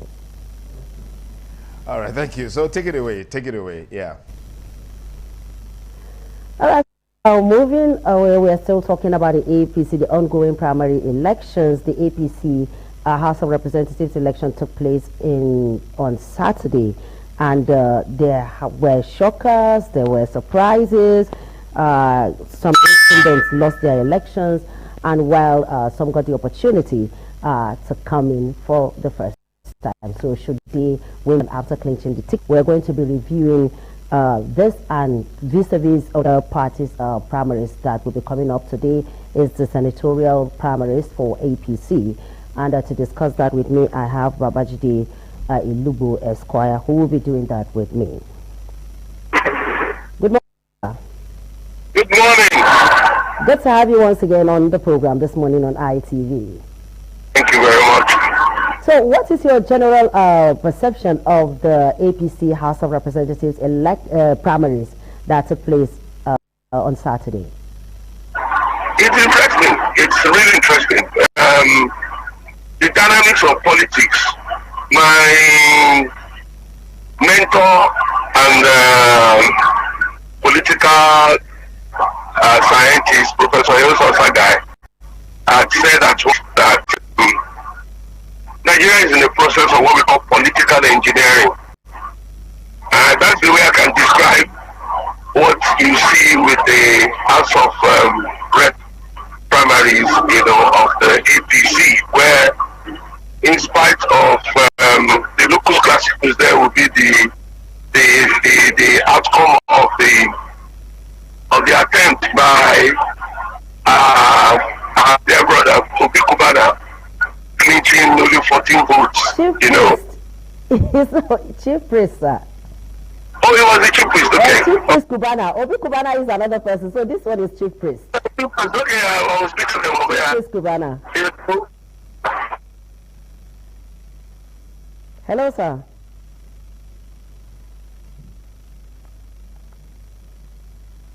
Hello?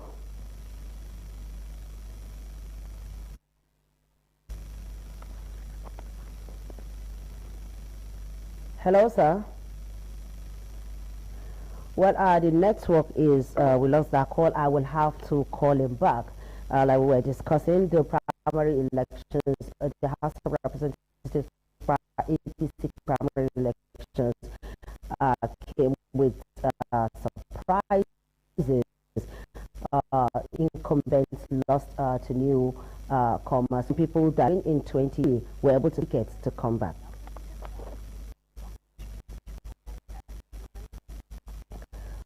Were able to clinch their were able to clinch their tickets, and they got back. So should they win, they will be coming back to the House of Representatives.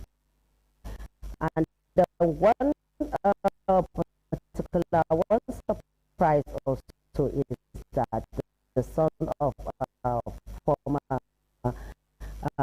elected president Muhammad Buhari also claimed the tickets from Katsina, and we have incumbents in Plateau, in Benue State as well, and there were incumbents also from Delta State that have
actually testing the water of popularity within the party. Yes, there are still one or two complaints here and there, but where primaries are being done based on the decision that when candidates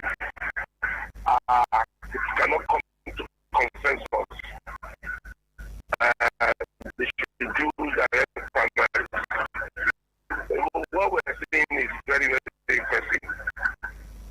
Okay, so are you saying that with this development, money politics is over? The what? Money politics. Well, it's an hybrid. I will not want to say that because I don't have the empirical fact to justify that. But it's an hybrid of even when you have money, you should be also popular. You know, so now who will win will depend on what have you done. Now, the question of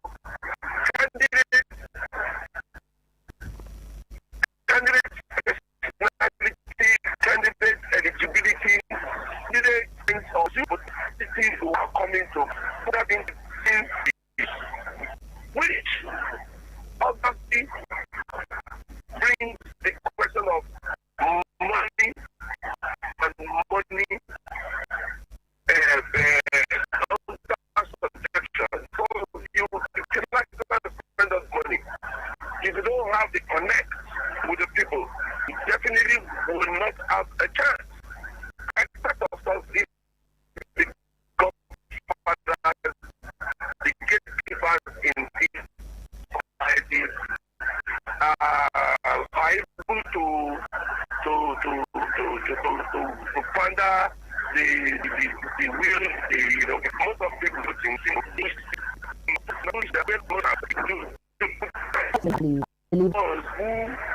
who decamp, except there are other ones. Yes, they did very well. Some decamp into the party, and and remember that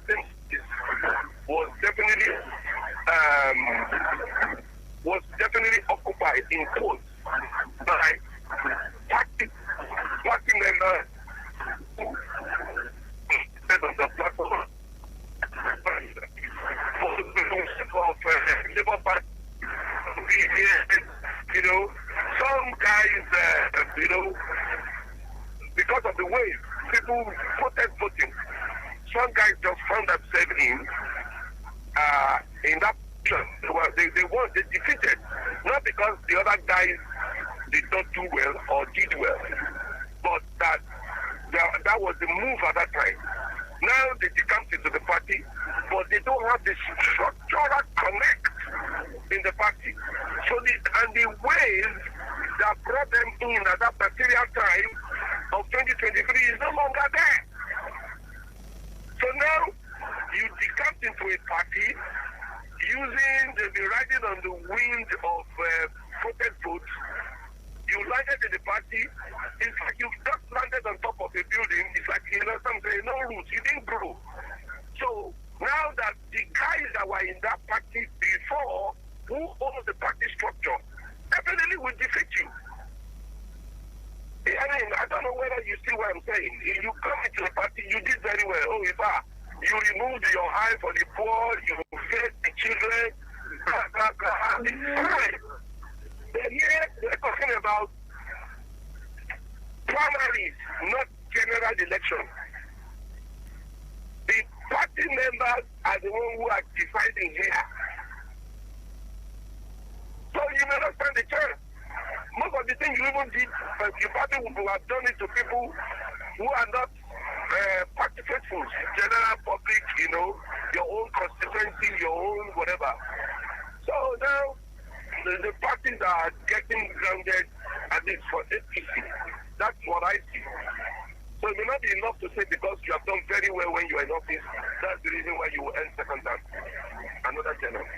Okay, so it is not enough to say because you've done very well, it's the reason for you to get a second term. It should be. It should be. But where does that leave? Where does that leave development? Where does that leave the constituents? I said, if that is the case, where does that leave development? And we know that, for instance, in the National Assembly, being a ranking member is also an advantage, especially if you are that lawmaker who is moving, who is vibrant, who does the job.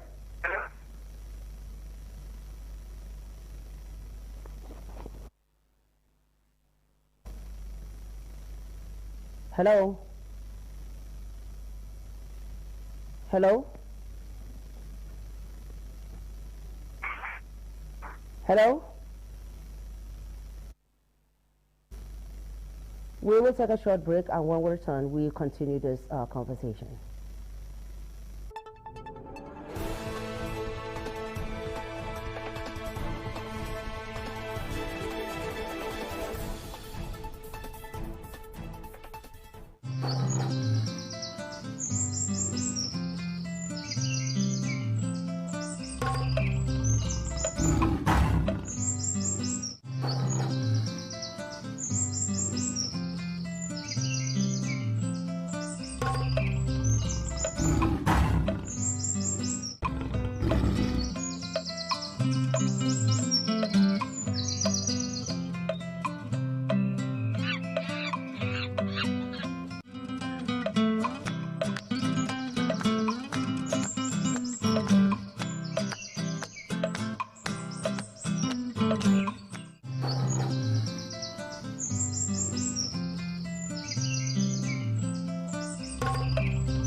Many thanks for rejoining on CMI this beautiful morning. I am Marcelina Unko from our Lagos Network Studio.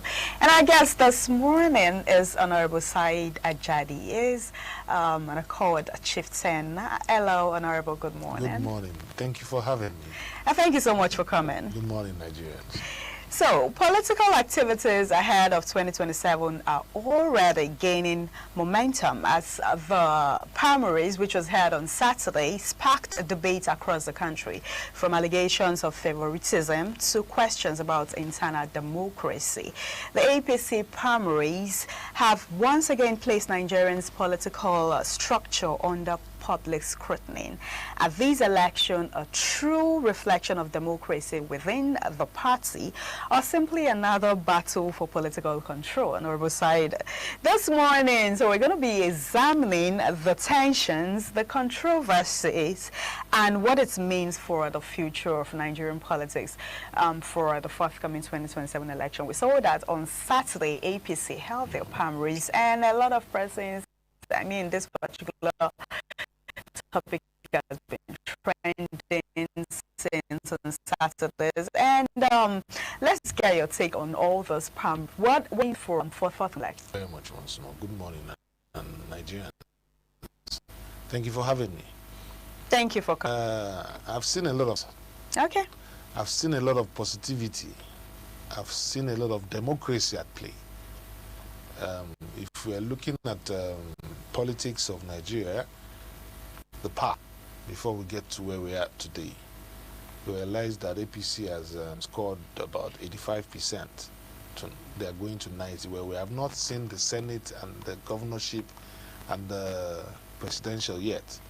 But having looked at the House of Rep and the news that we have seen from Nigeria, not just locality of Lagos, okay, you realize that APC has become a party that is very forthright, and they're very democratic.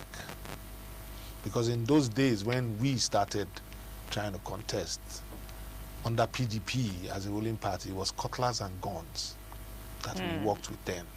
During the primary election? During the primary elections. You have to be prepared for cutlass and guns and machetes and all of that, you know, and even with all the marabouts and all of that, you know.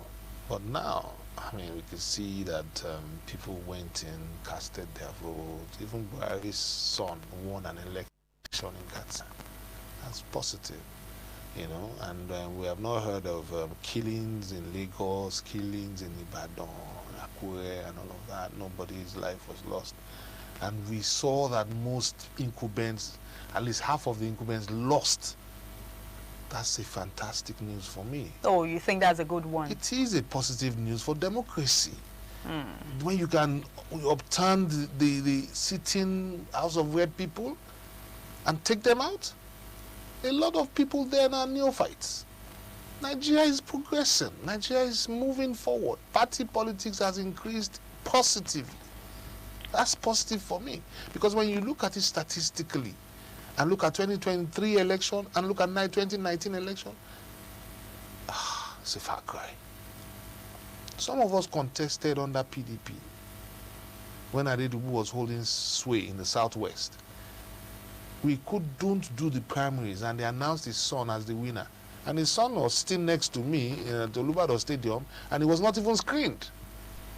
And they announced him and as the winner. And they announced him as the winner. At the LA, he was not there. I was there. Sheyi Makinde was there. Testing Folari was there. The son of former premier of Akitola, Yomi, he was there. At LA. That was my first time, you know. That was Sheyi's first time as well. So we contested Senate as neophytes. And it was guns and cutlass. They came with coasters, 4 coasters. Azim Bolarumi was deputy governor there. He was there with Adedubu into the state stadium. Adedubu sat down at the ballot. So who was going to vote? And so Azim came to me and told me that I'm a threat to those boys in the coaster with the guns and the cutlass. They are there because of me. You know? Interesting.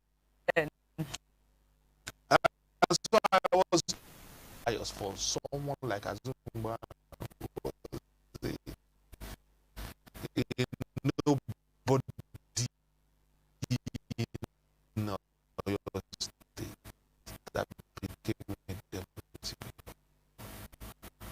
were here today, and where is it? It's gone.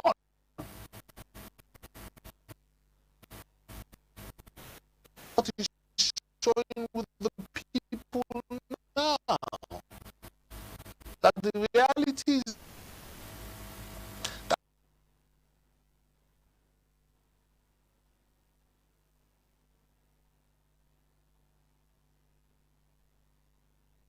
that's why the majority of the incumbent lost this weekend.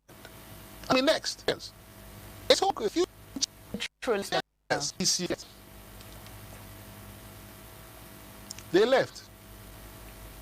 Some more people are in NDC now. That's democracy. It's not a one-party state. It's free for all. INEC is an umpire, non-biased. INEC registered parties, more parties. So it's giving Nigerians the opportunity to contest. So if you are not okay with the ruling party, who was an opposition party before,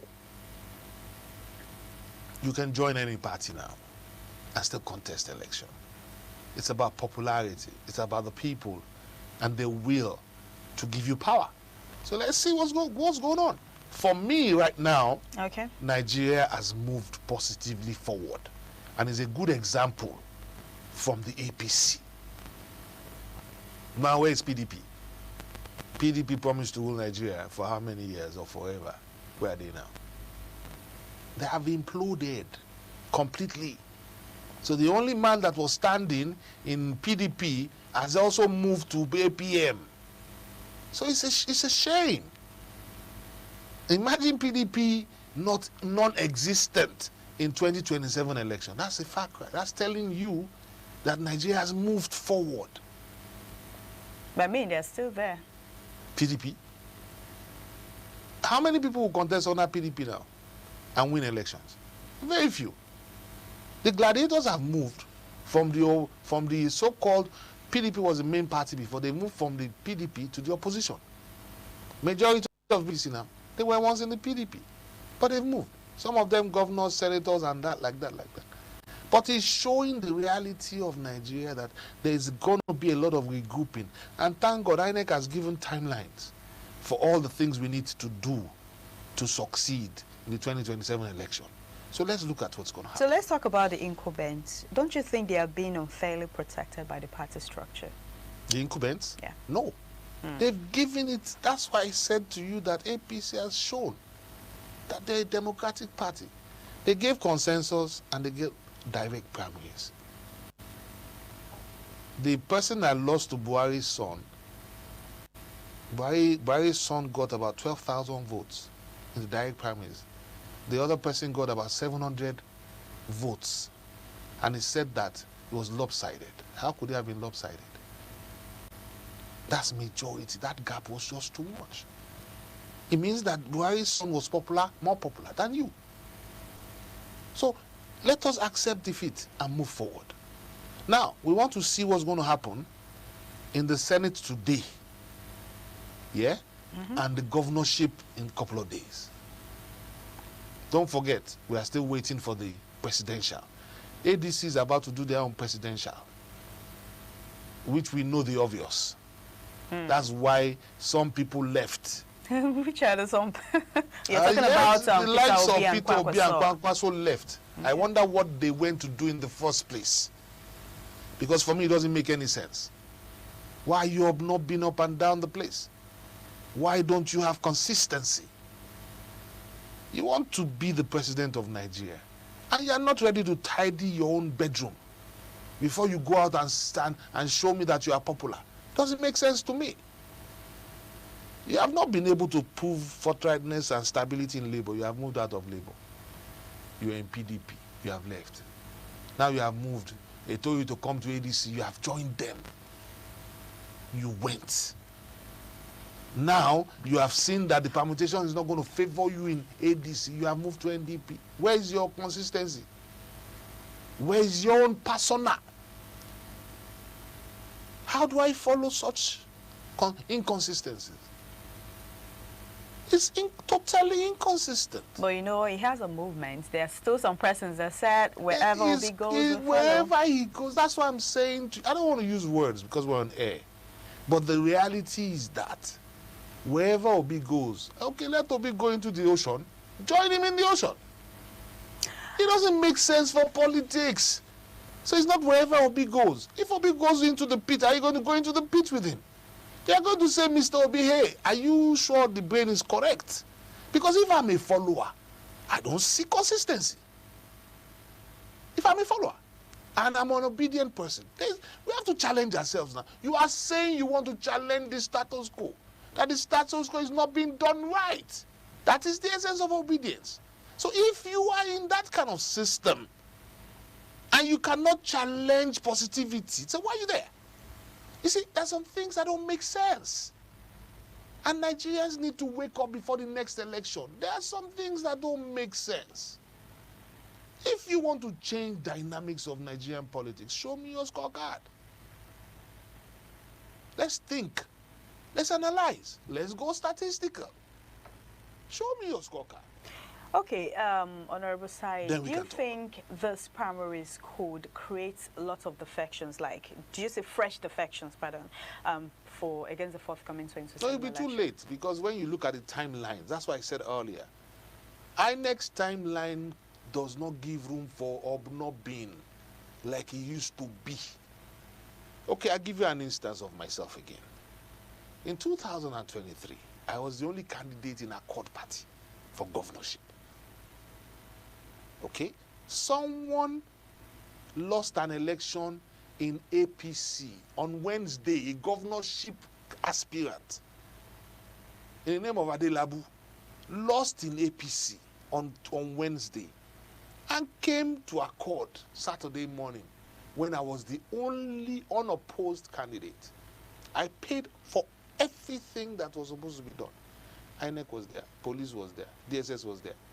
Every paraphernalia to do a primary, we've done everything ready. Only for a phone call to come in and say, there's an Adelabu.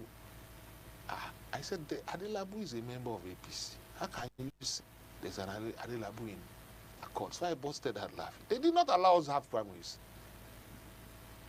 Adelabu did not allow us to have primaries. And he came and they took the ticket.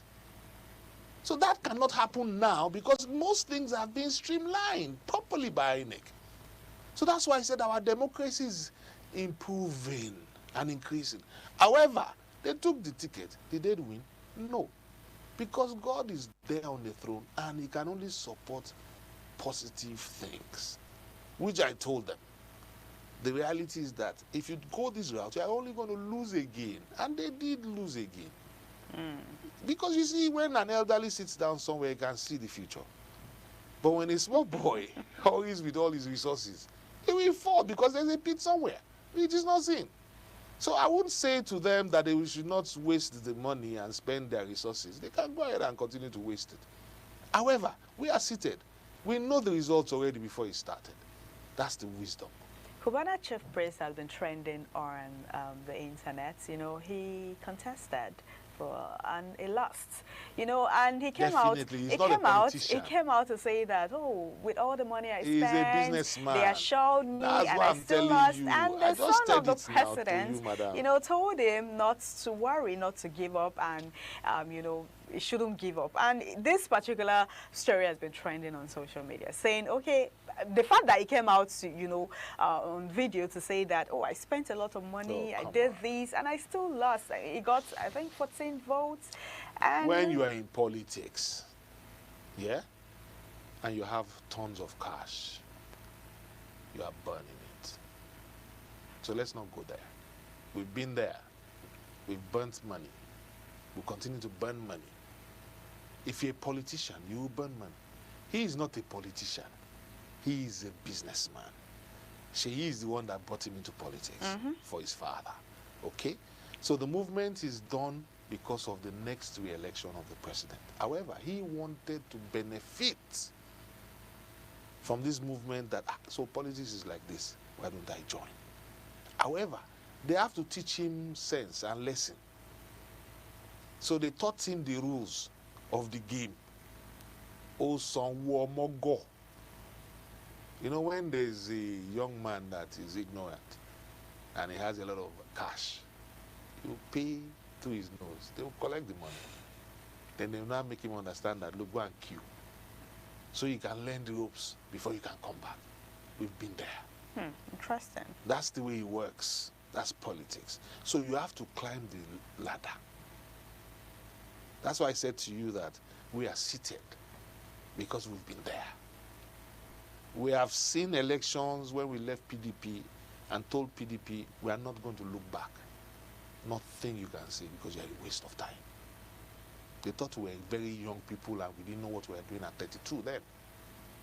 But today, PDP is gone because we can see that PDP was a waste of time. And that's not the right direction for Nigeria. It's clear.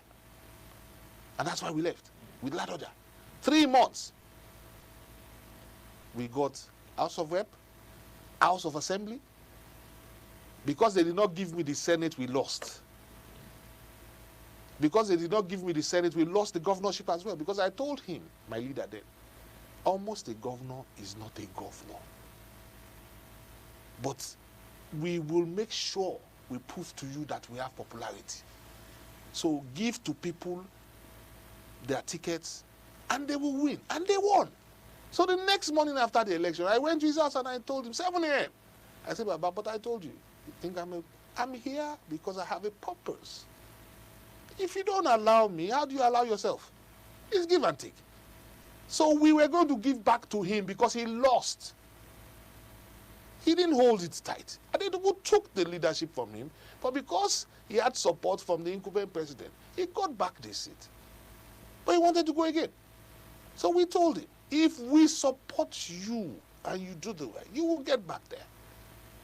But if you look at us as small boys and dictate to us, unfortunately, you are not going to be. Okay, Honorable Sai, so what does this tell us Nigerians about the state of internal party democracy? Fantastic development is coming. Yes, that's why someone like Cubana can lose with all the tons of cash. Do you understand? So it's not money speaks no more. Nigerians have started using their brain. We're not just taking money from politicians, no. Even if they bring the money, we'll take it, but we'll do the right thing. That's what they did to him. So he's going to go and learn the ropes, how it works, and how to be a politician. He's even lucky. Some lost their lives trying the first time. Yes. If I had insisted with Adedogu the day he came because he was afraid, they had got, the ballot was given already on Friday night in his house. I had copies of the ballot we were supposed to use on Saturday with akara and 500 naira. How about that? Interesting. It was 500 naira. My people sold their 4 years for under Adedogu of Senate. 500 naira. He gave them. They came to meet me. He did not allow my local government in and 4 other local governments because he knew that my people were not going to go. There's no way he's going to get votes. So he had to bully me. So he brought the coastal buses with the guns and cutlass. And they were singing and drumming and laughing for him. And he was dancing. And his son was next to me.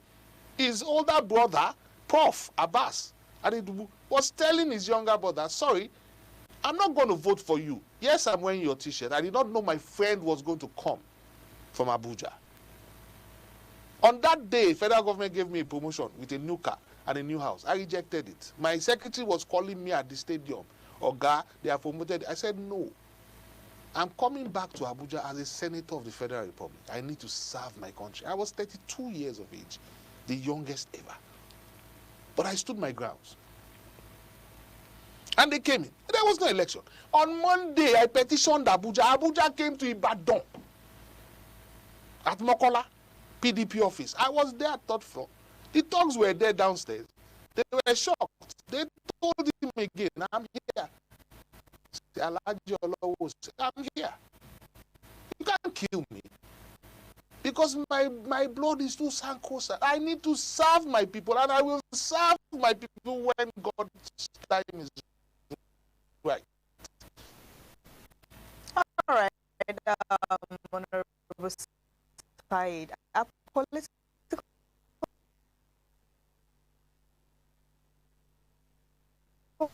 acts together, because the time frames and the timelines for everything.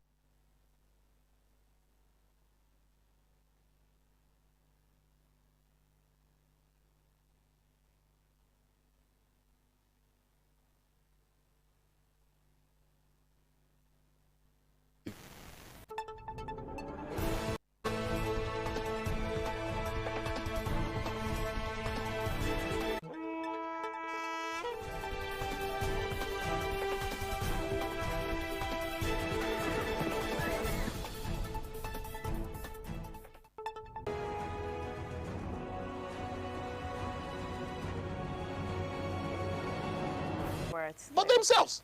I was a member. I contested the forms that I bought under PDP.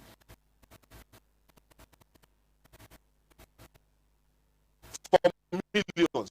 I can't buy it with Yalakara at 20 naira. Because we gave them all. Yes. Look at them for Basojo.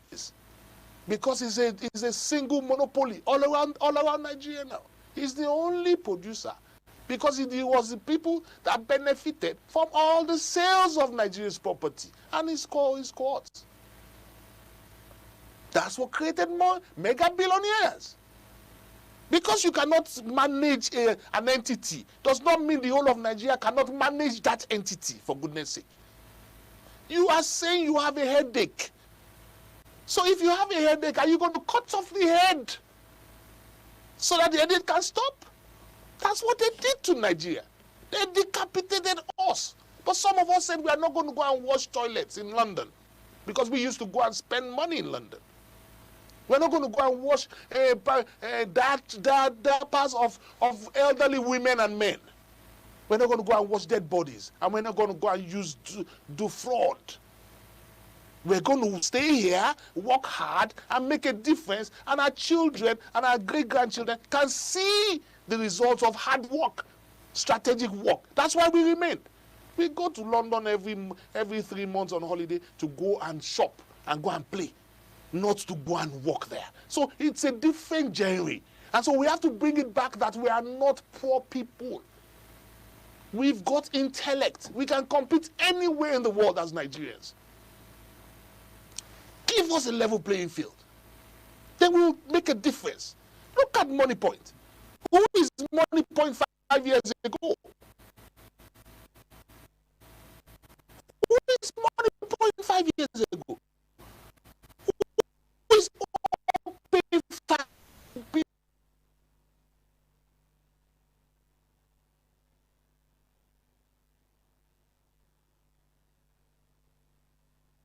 mega in 1 year? Only in Nigeria.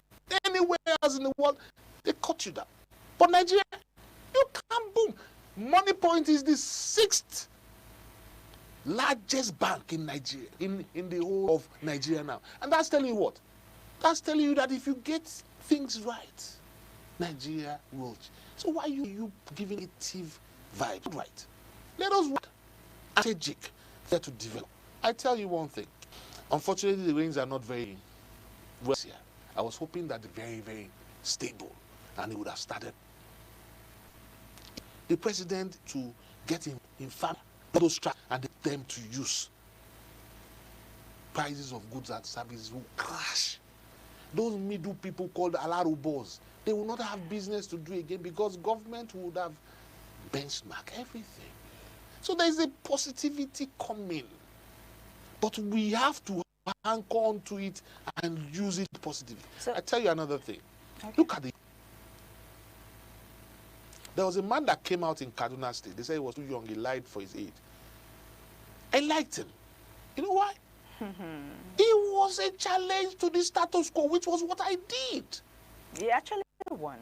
There you go. Fantastic. That's what I'm talking about. Know what I mean? That's what I'm saying. That's Nigeria coming. The underdogs are coming out. That's what I'm talking about. the reality of tomorrow. We dog today, but tomorrow, watch out for us. We're talking today, you think it's a joke. Tomorrow, you say that's the, that, it means it. I've been here 24 years to 25 years of my life. Politics. Everybody was afraid when I started. I've not taken a dime from Nigeria. If I wanted money, I would have taken House of Rep from Ladoja. I refused. I was the only person that rejected this position. Interesting. Because I realized, am I going to be collecting money from federal government? I cannot pass a bill because I need 132 or 120 something people on my side, 1/3. Okay, so if I now go out of what, that's 100 and something people. Now, if I go past that, I get 200 and something people. That's a long haul for a greyhound like me. That to go to town. I don't want to be collecting money and not contribute. So I thought about it. Why don't I go into the Senate as a young man? All these babas, they will be sleeping. I need just 25 people. 25, I can pass so many bills in 4 years and get out of the place and tell them I'm tired. This is my scorecard for 4 years. Whilst you are sleeping, I'm dealing with the Senate president and saying, this is first reading bar, second reading bar. By third reading, 1, 2, 3, 4, 5 are gone.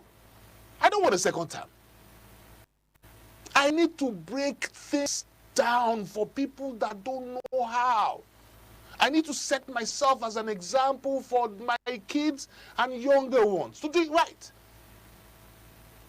I have saved the life of a cultist about to be killed at 1:30 a.m. in the night, that the Spirit of God woke me up from in school. I took him from cutlass and gun. I don't know him. And I picked him up from the pit. And there was a cutlass coming on my head. And he hung for a second. That second was what saved my life.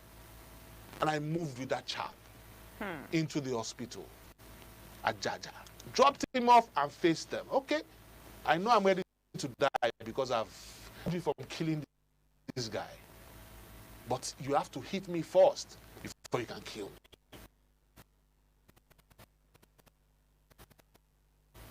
And so I your life.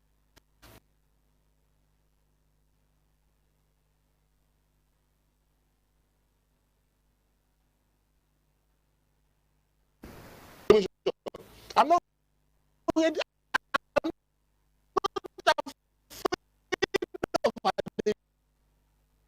That's why I told him I'm going to take his son out. Let's talk about APC. Now, do you think amendment? I say that. That was going to Senate, governorship, and we are waiting. What about the NDC? NDC looks stronger. I mean, when immediately Peter Obi defected and Kwankwaso defected to the NDC, we saw that 70 reps member defected with him, and a lot of been defecting to the ADC. So NDC, pardon, NDC. NDC also is looking like a strong opposition party. So we are interested in opposition. That's why Accord is also a strong opposition in some places too, like Osun State now. Okay. You can see Accord. We worked for Accord. Accord was dead. But we picked up Accord because we are patriotic. I have a white chest.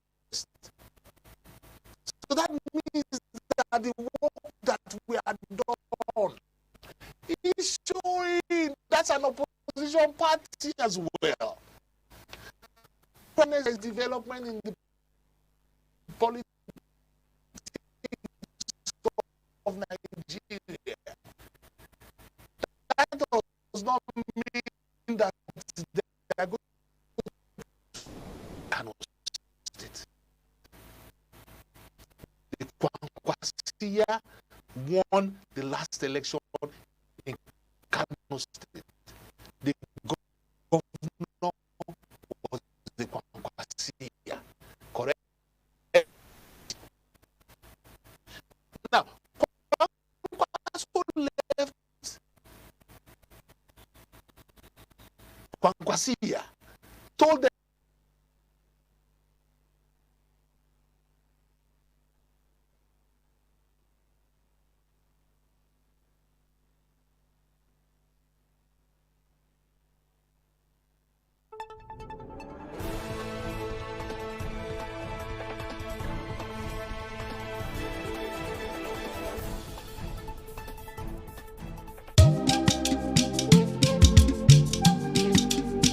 ITV.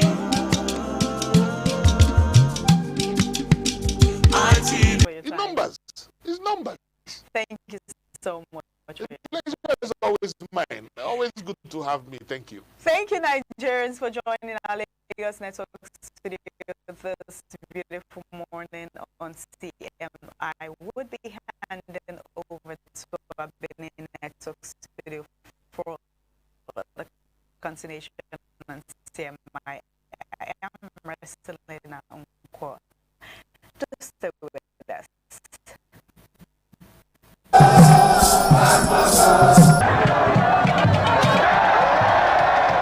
The Ugewe is the final ceremony of the series of festivals.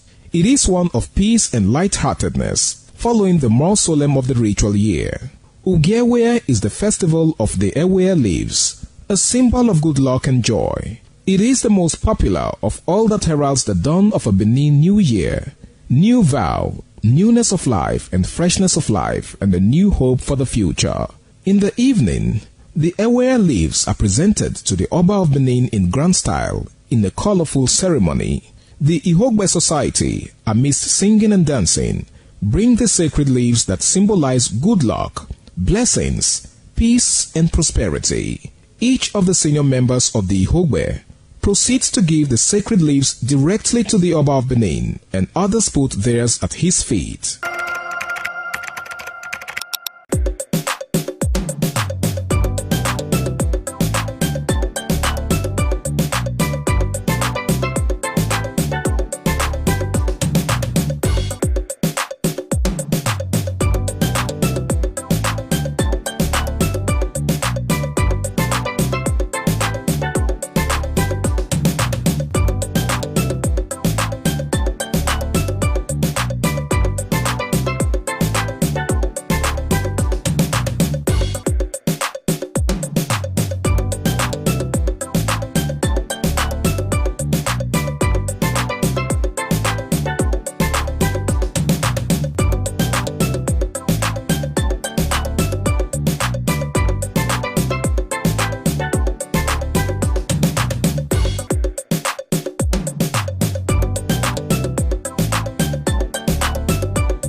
Welcome to ITV News Update. I am Chukufumnanya Digwe.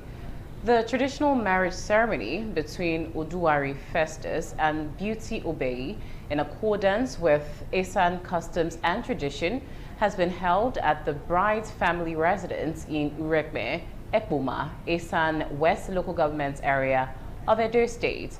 Jolade Ojo reports that family members, friends, well-wishers, and the Ohaigili of Obaretin community, Ambassador George Usagede, were among dignitaries who later attended a grand reception in Benin City. Family members of Pa Felix Oduwari, alongside the groom, Oduwari Festus, from Ovia Northeast Local Government Area, performed the traditional marriage rites, including the payment of the bride price. Following the completion of the rite, the bride, Beauty, was formally handed over to her husband, Oduwari Festus, in line with Esan tradition.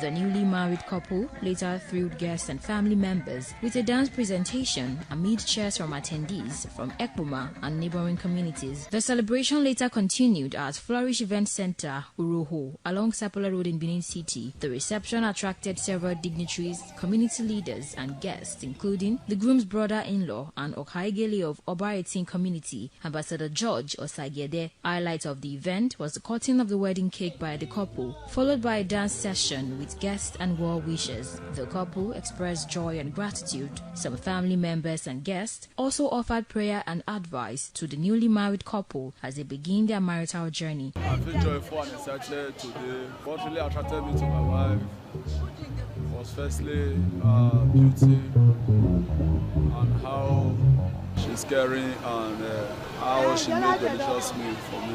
I feel good, I feel excited. Meeting him was not a mistake. It's the best thing that ever happened to me. I'm very happy to be among those who celebrate their marriage. The man is a nice man, while the woman is a lovely woman. So I pray that God should give them long life and prosperity. And there had been one today. That oneness will continue. What brought them together, what bound them together will never be divided. I pray that God Almighty continue to unite them. I wish them all the best. Above all, many children. From Benin, Jola Deojo, ITV News. In another report, the Odiori of Eso community in Urionwe Local Government Area, Edo State, Pa Omosigo Daniel, alongside community elders, have dismissed allegations made by the suspended Enuge of the community, Pa Moses Omobude, over alleged illegal land sales. The elders say peace has returned to the community after his suspension and urged the public to disregard what they described as false claims. Donald Damie reports.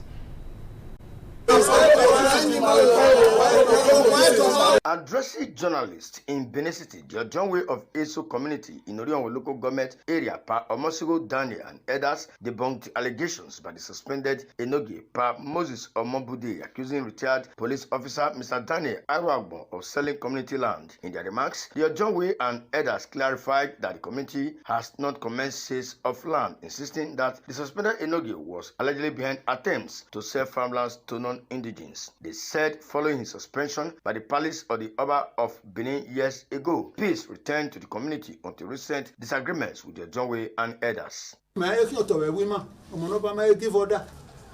I take permission from him. I'm a team.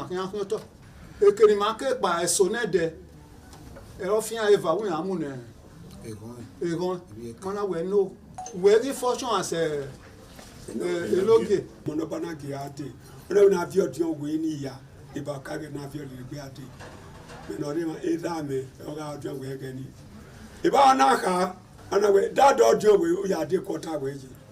I be was when Anya. And I do Zuko and do Zaja and I do Zajabu.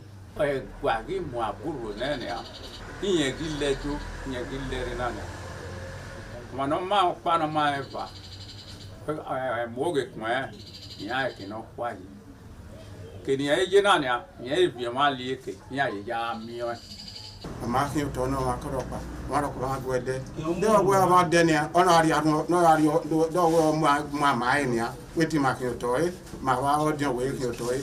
Amani makin to na no ya tieri. The committee leaders advised members of the public to disregard the allegations and claims made against Mr. Daniel Aruagbon and others in the community by the suspended Enogie. From Benin, Donald Inyeng, ITV News. Away from that, residents of Ugbine community in Ovia Northeast local government area have dismissed reports of unrest in the area, describing the claims as false and misleading. At a town hall meeting held on Saturday, community leaders, youths and elders reaffirmed that peace has fully returned to the community. Ehis Uhunamuri has more. Community elders, youth leaders, and residents gathered at the meeting to reassure the public that Ugbine remains peaceful and stable. They stated that there is no ongoing crisis in the community, adding that residents continue to go about their normal daily and economic activities without fear. The elders urged members of the public to disregard rumors of unrest circulating in some quarters, insisting that peace and unity have been restored.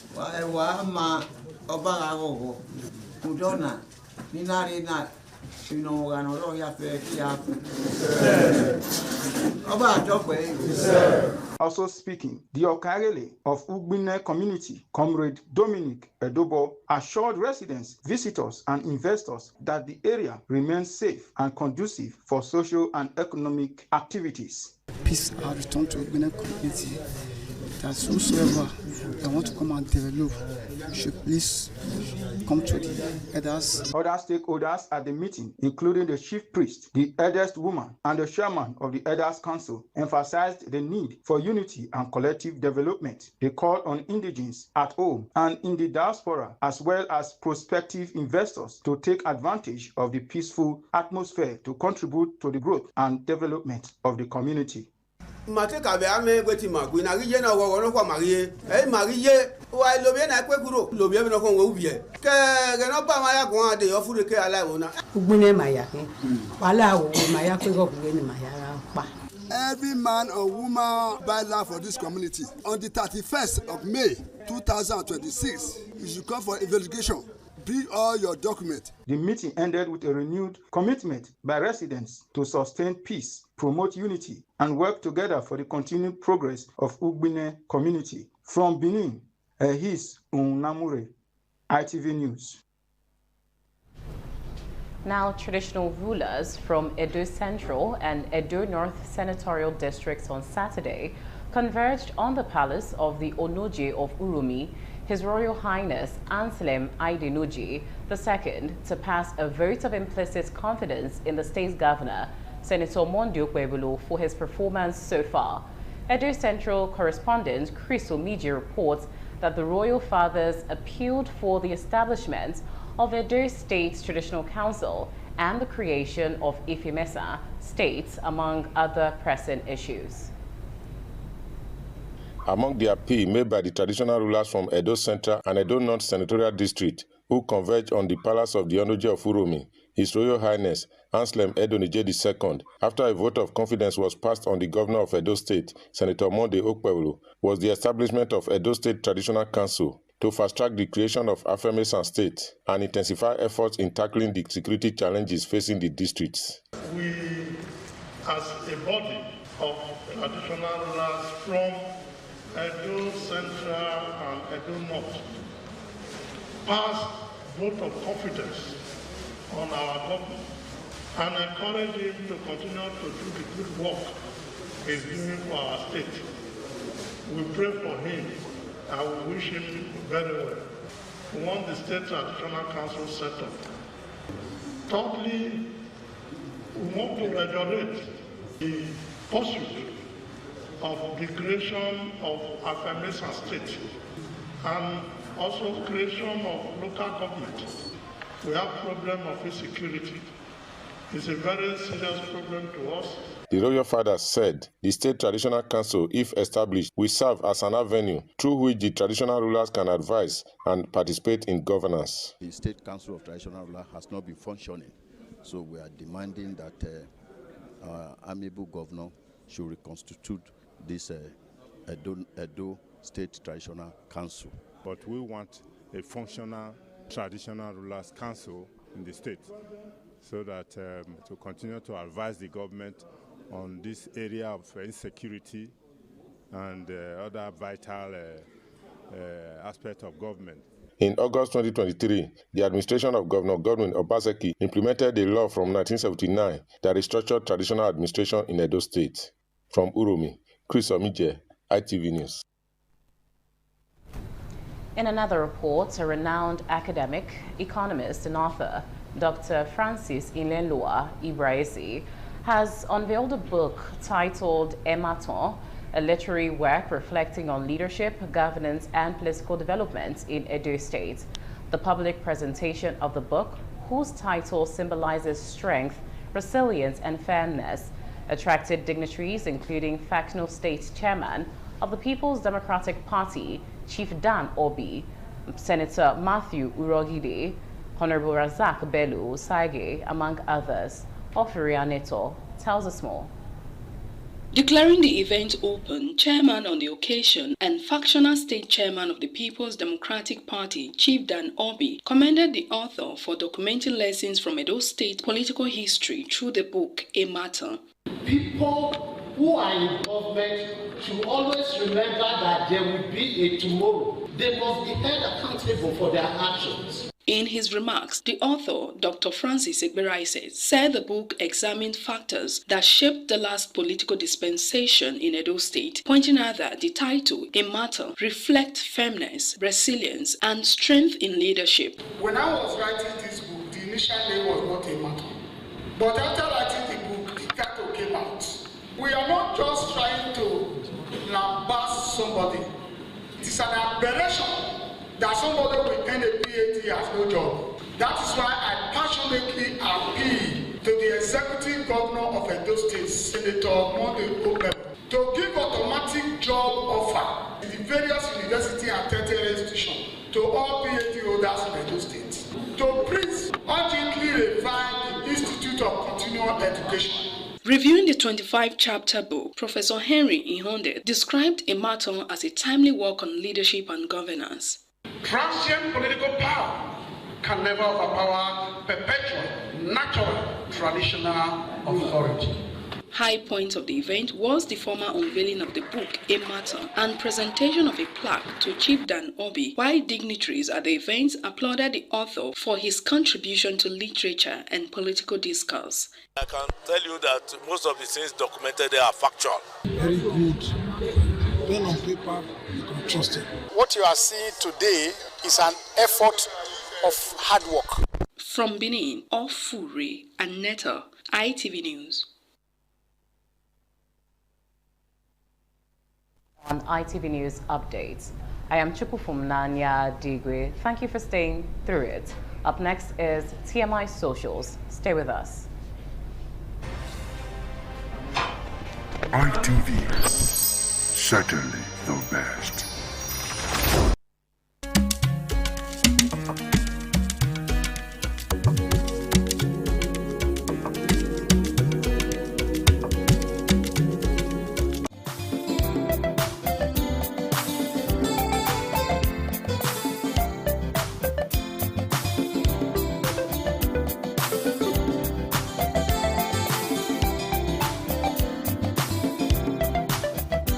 Good morning. This is TMI Socials. Welcome to the street of social media, the city that truly never sleeps. I am Anuoluwakbo Stevens, or better still call me a social media butterfly. Now we'll begin with party primary politics, where over the weekend we saw hashtag Chief Cubana trending online as Pascal Okechukwu, popularly known as Cubana Chief Priest, has reacted to his defeat in the All Progressive Congress APC primary election for the Osu-Olu-Oru East Federal Constituency seat in Imo State. Now, the celebrity businessman who serves as the Imo State coordinator of the City Boys movement had sought the APC ticket to contest for a seat in the House of Representatives. While reacting Even after the outcome of the primary election, in a viral video, Cubana Chief Priest said he had no regrets contesting for the position. Still, he expressed disappointment over what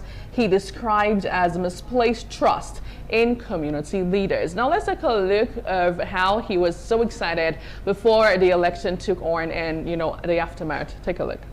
Take a look.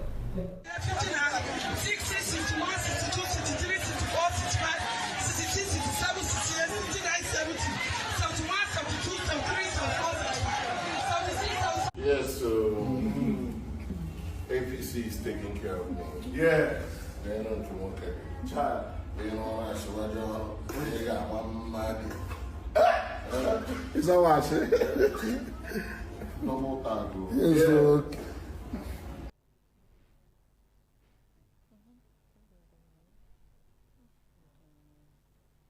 That's just the belief. Never accept defeat as it. Oh, give it to you. Try. Or more at your time. Bobby by Renata, Tonya depressed. They by Lana depressed. But when you wake up, you look when we got a cake, we got Kanubi na mirror, it's a tie of Yakobo, the bad. He hit a shoe, get tapo. As when you are about Equequele.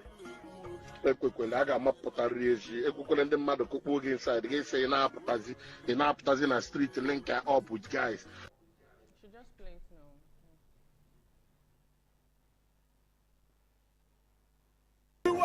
52, 53, 54, 55, 100,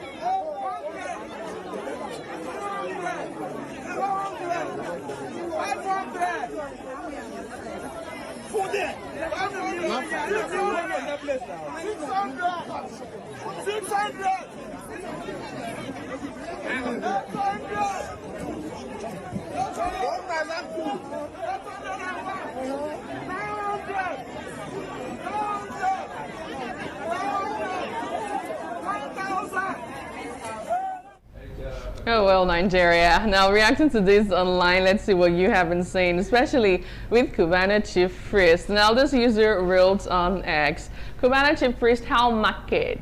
After all the City Boys movement and ruling with the president, you still couldn't win the House of Representatives ticket in your state. Another user reacting to this wrote, let's see what we have. I just read that Cubana Chief Priest got just 14 votes out of 2,845 cast in the APC primaries. Okay, that's less than 0.50%, which is not even up to 1%. Laugh out loud. Well, still on this bit, this user wrote, let's see what we have. This one says, Cubana Chief Priest, to small support where you support Tinubu, you go run buy ticket for House of Representative. Now, you don't make financial mistake from the school of Gege. Now, away from that, let's go over to Oyo State, where over the weekend, terrorists on Friday invaded 3 schools in the Orirere local government area of Oyo State. Now, killing, according to report, an assistant headmaster, abducting teachers and pupils, and throwing several communities into panic in what residents described as one of the most coordinated attacks on schools in recent times. Anyway, let's take a look at the videos that went viral. I'm from Ibadan. I'm working at First Baptist Church of Ogbomoso, Yawota area. Yesterday, the people of the young people came to our school, and we are making now both the teachers and the children. We are all here. We need help from the federal government and the state government, both the church, First Baptist Church, Yawota, and the community. We need your help so that these people will release us. Please help us. Please help us. We need help from our president. We need help from our... Yeah. Start. I am Mrs. Alamu, FR. I am the principal of Community High School, Esele, in Orire local government of Oyo State. On Friday, around 9:30, we were attacked by a certain group of people, and a good number of us were abducted. The staff and the... Now let's take a look at reactions on this tragic incident. We start off with this user who wrote on X, Barely a week ago, Seyi Makinde announced he is running for president to massive support and a possible shift in the politics of the region. All of a sudden, terrorists kill a teacher and kidnap 45 kids in Oyo State and have released 2 videos in under 24 hours. Something smells fishy. Another user still on this beat wrote, let's see what we have next. This user says, where is the Nigerian police? Where is the DSS? Where are those security agents that can quickly track and arrest the Banga boys so they can't track kidnappers too, or trace? Okay, now the Nigerian security system is a joke, so they cannot quickly track the location of these people. I rest my case. Away from that, over the weekend online, Nigerians went to the social media account of the World Bank to tell the World Bank not to further give the Nigerian government any loan at all. Now, this actually caused the World Bank Instagram page to restrict comments following Nigerians opposing the plans by the federal government to secure a fresh $1.25 billion loan facility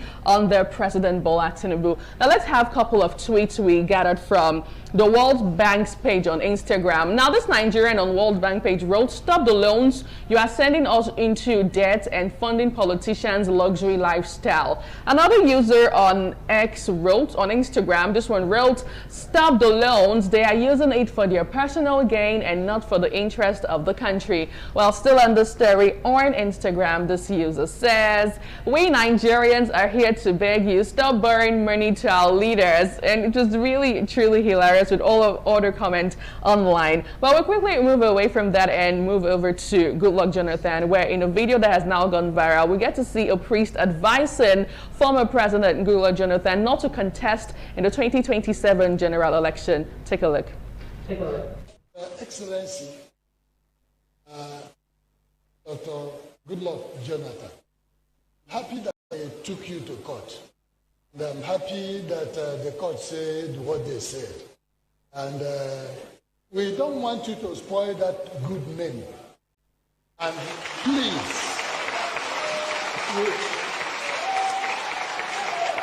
if I see you in private, I will still say this. Please keep off for now.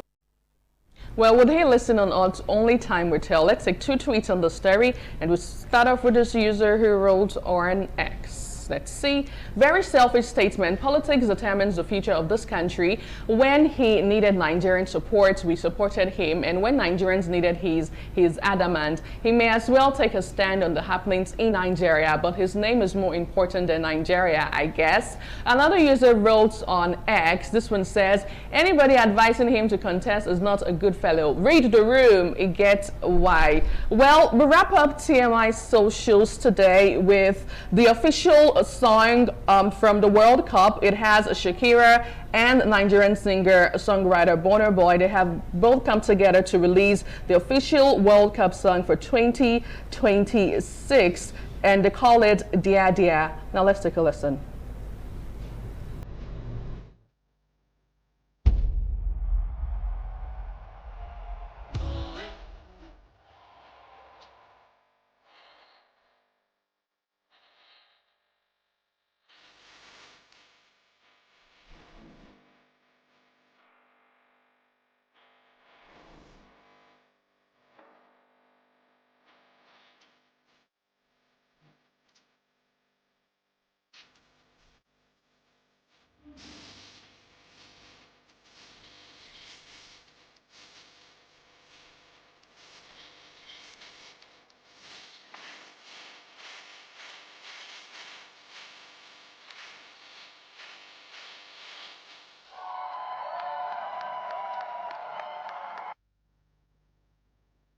A lot of Nigerians have said, well, I don't think I'm feeling this one. I prefer it when I get older, I will be stronger. But either ways, with time, you'll fall in love with the song. Shout out to Shakira and shout out to our very own Burna Boy. That's how we wrap up TMI Socials this morning. Thank you so much for joining me. I am Anuluwakbo Stevens from all of us on This Morning on ITV. We'll see you again tomorrow. Goodbye.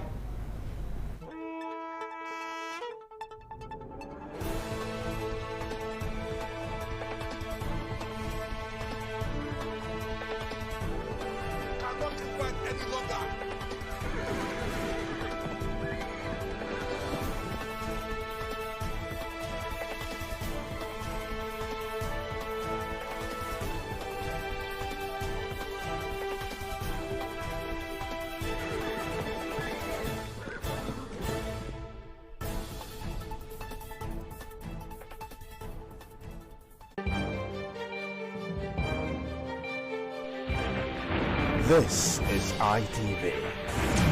Certainly the best.